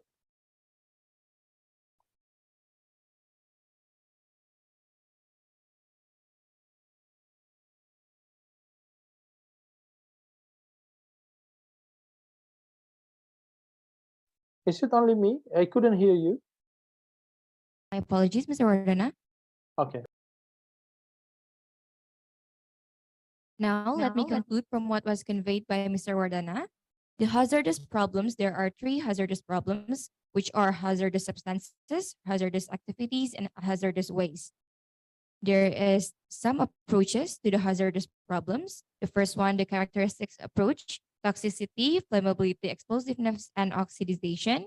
And then there is the listing approach, which are activities and projects, and the national law approach, and also the specific substances approach. The international legal frameworks, there are three of them, which are, unlike in the context of hazardous activities, international treaties dealing with hazardous substances and wastes remain fragmented and piecemeal. And then rules relating to hazardous substances, which are accident preparedness and response, the classification, labeling, international trade and transportation, control of exposure to the environment, and rules relating to wastes, which are prevention and treatment, disposal, recycling, and reuse. And then in the US and Canada, they send their waste to African countries and Asian countries, because also there is a racism problems regarding to that context. And the Basel Convention exists to deal with this problem. The Basel Convention mainly have three principles, which are the proximity principle, the self-sufficiency principle, and prior informed consent principle. And also there is no binding regulations on state responsibility in hazardous wastes. Next, I would like to give the time and place to Mr. Abdiel as the project officer to symbolically give the certificate to Mr. Wardana as a token of appreciation for his willingness to share the knowledge today. Okay, thank you, moderator. First thing first, I would say thank you to Mr. Agung Wardana for explaining the material and giving us more insight about hazardous waste. Hereby, I represent the committee to give a certificate of appreciation to our excellent speaker. We hope we can work together in the future. Thank you, Mr. Agung Wardana. Thank you, Mr. Abdiel. Thank you. Now let us take a photo with Mr. Abdiel and Mr. Wardana. The cue is on me in 3, 2, 1. Once more in 3, 2, 1. Thank you, Mr. Abdiel and Mr. Wardana. Once again, we thank you very much for the material that has been explained by Mr. Wardana. I hope that the material can be useful for all of us.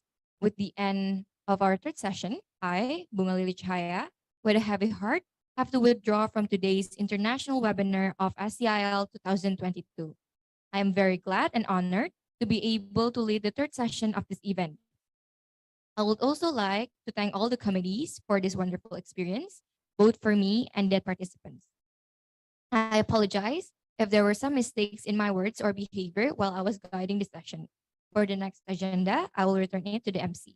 Thank you and have a great day ahead.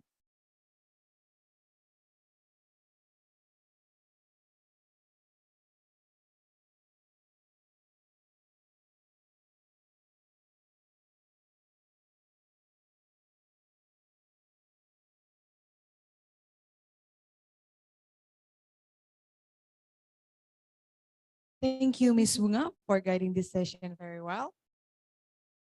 Next, we would like to give a certificate of appreciation to our moderator today. The certificate of appreciation will be given by Mr. Putu Bagus Eka Aditya Wiguna as Second Secretary and Ms. Puput Sasa Meliana as Treasurer.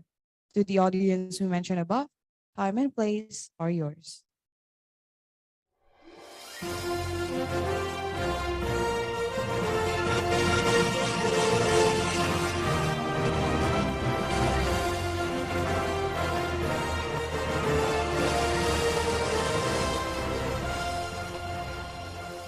Now, we will be having a photo session. To the committee on duty, please be prepared. The cue is on me. On 3, 2, 1. Once again, in 3, 2, 1. Thank you, Mr. Putu Bagus Eka Aditya Wiguna and Ms. Puput Sasa Meliana, as well as Ms. Bunga Lili Chaya. You are pleased to return to the place provided.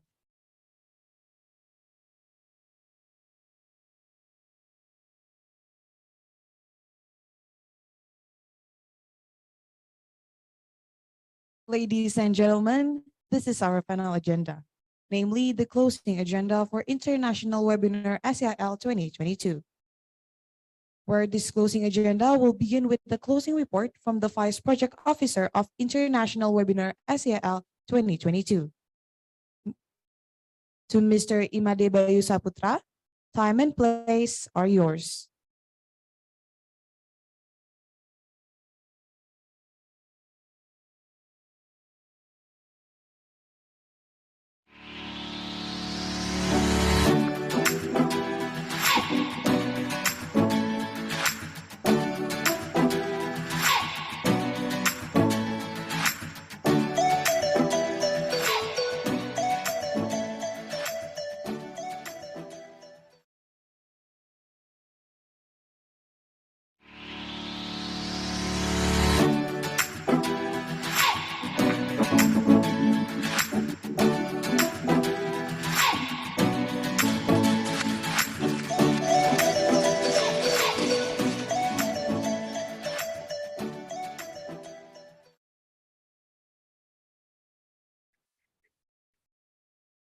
Om Swastiastu. Assalamualaikum warahmatullahi wabarakatuh. Shalom, nama budaya. May peace be upon us. The Honorable Director of SCIL, Ms. Cokorda Istridiah Widiantari Pratnya Dewi SHMH. The Honorable Speaker of International Webinar SCIL 2022. The Honorable President of SCIL 2022, Ken Revelino Chandra, which in this occasion represented by Secretary General Ms. Niputu Ayu Eka Pratiwi. The Honorable, the entire range of SCIL 2022 functionaries, and our beloved participant and committee of this event.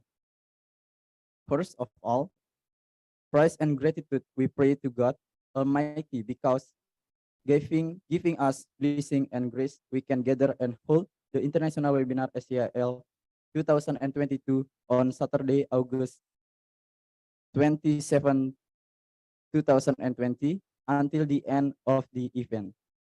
Ladies and gentlemen, Student Community for International Law is a BSO within the Faculty of Law, Udayana University, which is engaged in international law, and today, Saturday, August 27, 2020, the international webinar SCIL 2022 with the theme Managing Hazardous Waste, How the Practice in International Law Perspective, with online participant totally approximately 500 people and the committee totaling 52 people. On behalf of the committee, I would like to thank for three great speakers in this event.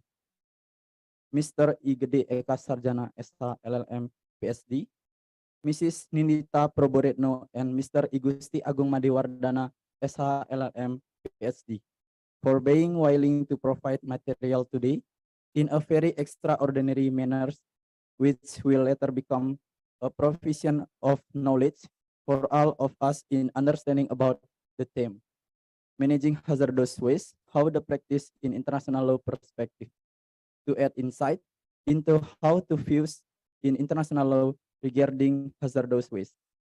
I also would like to thank all the participants of the international webinar SCIL 2022 who gave listen to this webinar from the beginning to the end of this event.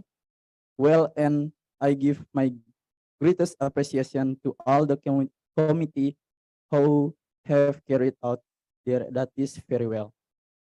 Ladies and gentlemen, this is the closing report that I can say. I represent the entire committees that is on duty. If there are any mistakes in organizing the international webinar SCIL 2022, I will close with Paramasanti. Om Santi Santi Santi Om. Wassalamualaikum warahmatullahi wabarakatuh. Shalom, Namo Buddhaya, and my peace be upon us. Student Community for International Law, we are smart and powerful. Thank you.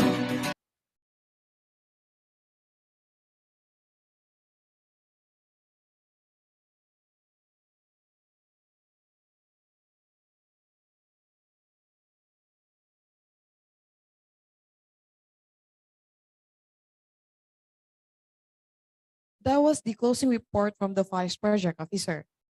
The next agenda is closing report from Vice President of Affairs, Ms. Damaranatania Burusiaan. To Ms. Damaranatania Burusiaan, the screen is yours.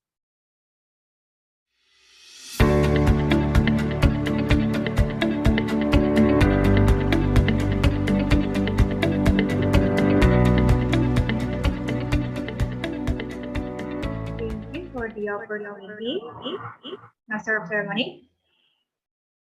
Om Swastiastu. Assalamualaikum warahmatullahi wabarakatuh. Shalom, Namo Buddhaya, and may peace be upon us.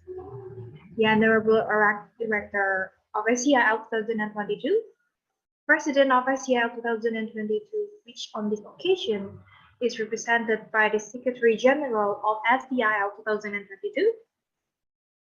my sister functionaries of external affairs, my fellow committees of SCIL International Webinar 2022, and all the beloved participants in here.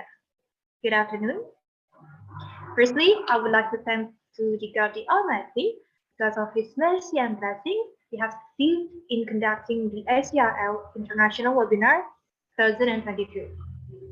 Hereby, I would like to give my biggest appreciation to my fellow committees, brother and sister, consist of the Project Officer, Abdia Wijaya, Vice Project Officer, Bayu, First Secretary, Sandy, Second Secretary, Eka, and the Treasurer, Puput, also all of the committees who have participated in this event.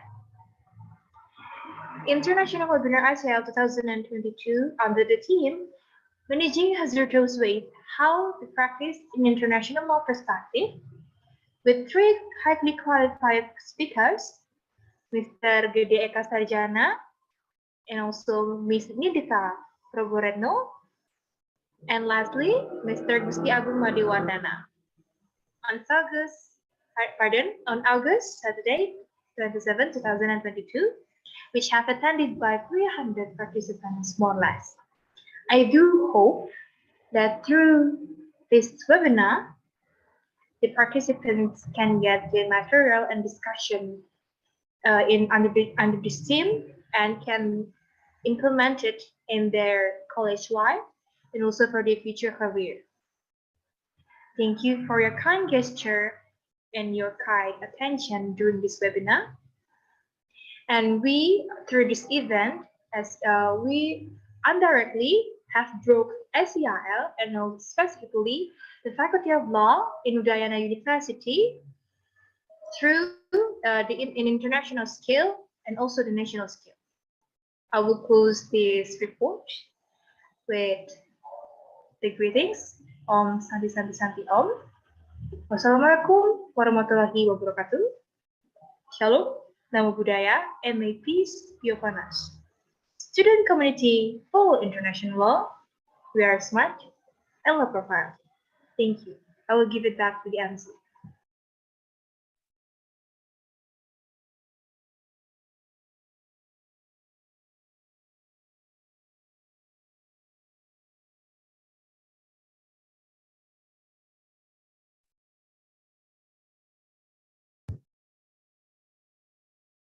That was the closing report from the Vice President of Affairs, Ms. Damarana Tania Burusiaan. Followed by the closing report from the Vice President of Affairs, we're finally approaching the end of International Webinar SCIL 2022. Before we close our event today, we're going to have a photo session. To all of the participants, please turn on your camera. And to our comedian on duty, please be prepared to take a screenshot. Because there is several slides, we will screenshot from the first slide. The cue is on me.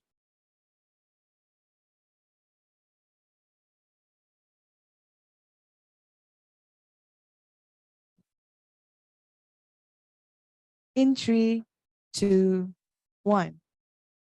Moving on to the next slide. In 3, 2, 1. Moving on to the next slide. In 3, 2, 1. Next slide. In 3, 2, 1. Next slide. In 3, 2, 1. Next slide. In 3, 2, 1. Next slide. In 3, 2, 1. That is the end of the slide.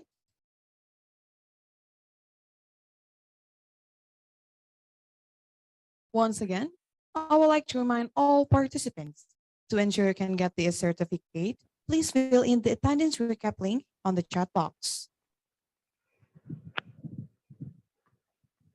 We would like to express our greatest gratitude to our 9 media partner who helped our event, International Webinar SIL 2022, to be held successfully.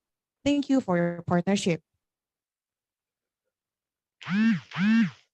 Such an awesome moment for all of us here together. From the deepest of my heart, I do apologize on behalf of the committees if there were any mistake during the event. All of the International Webinar SIL 2022 committees would like to say thank you for your kind attention and see you on another occasion. Let's close this event with Paramasanti. Om Santi Santi Santi Om. Wassalamualaikum warahmatullahi wabarakatuh.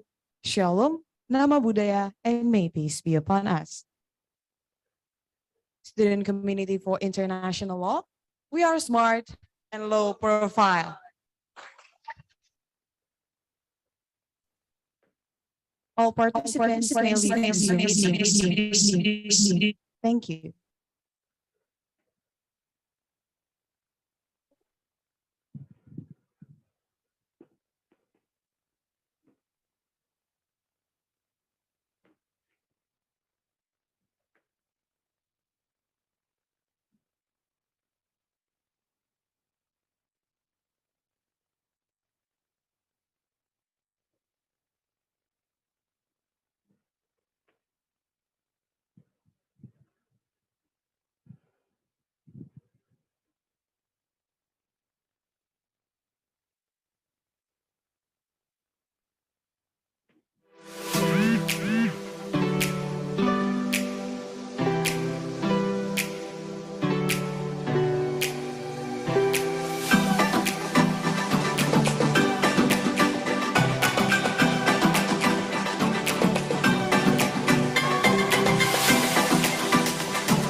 Recording stopped.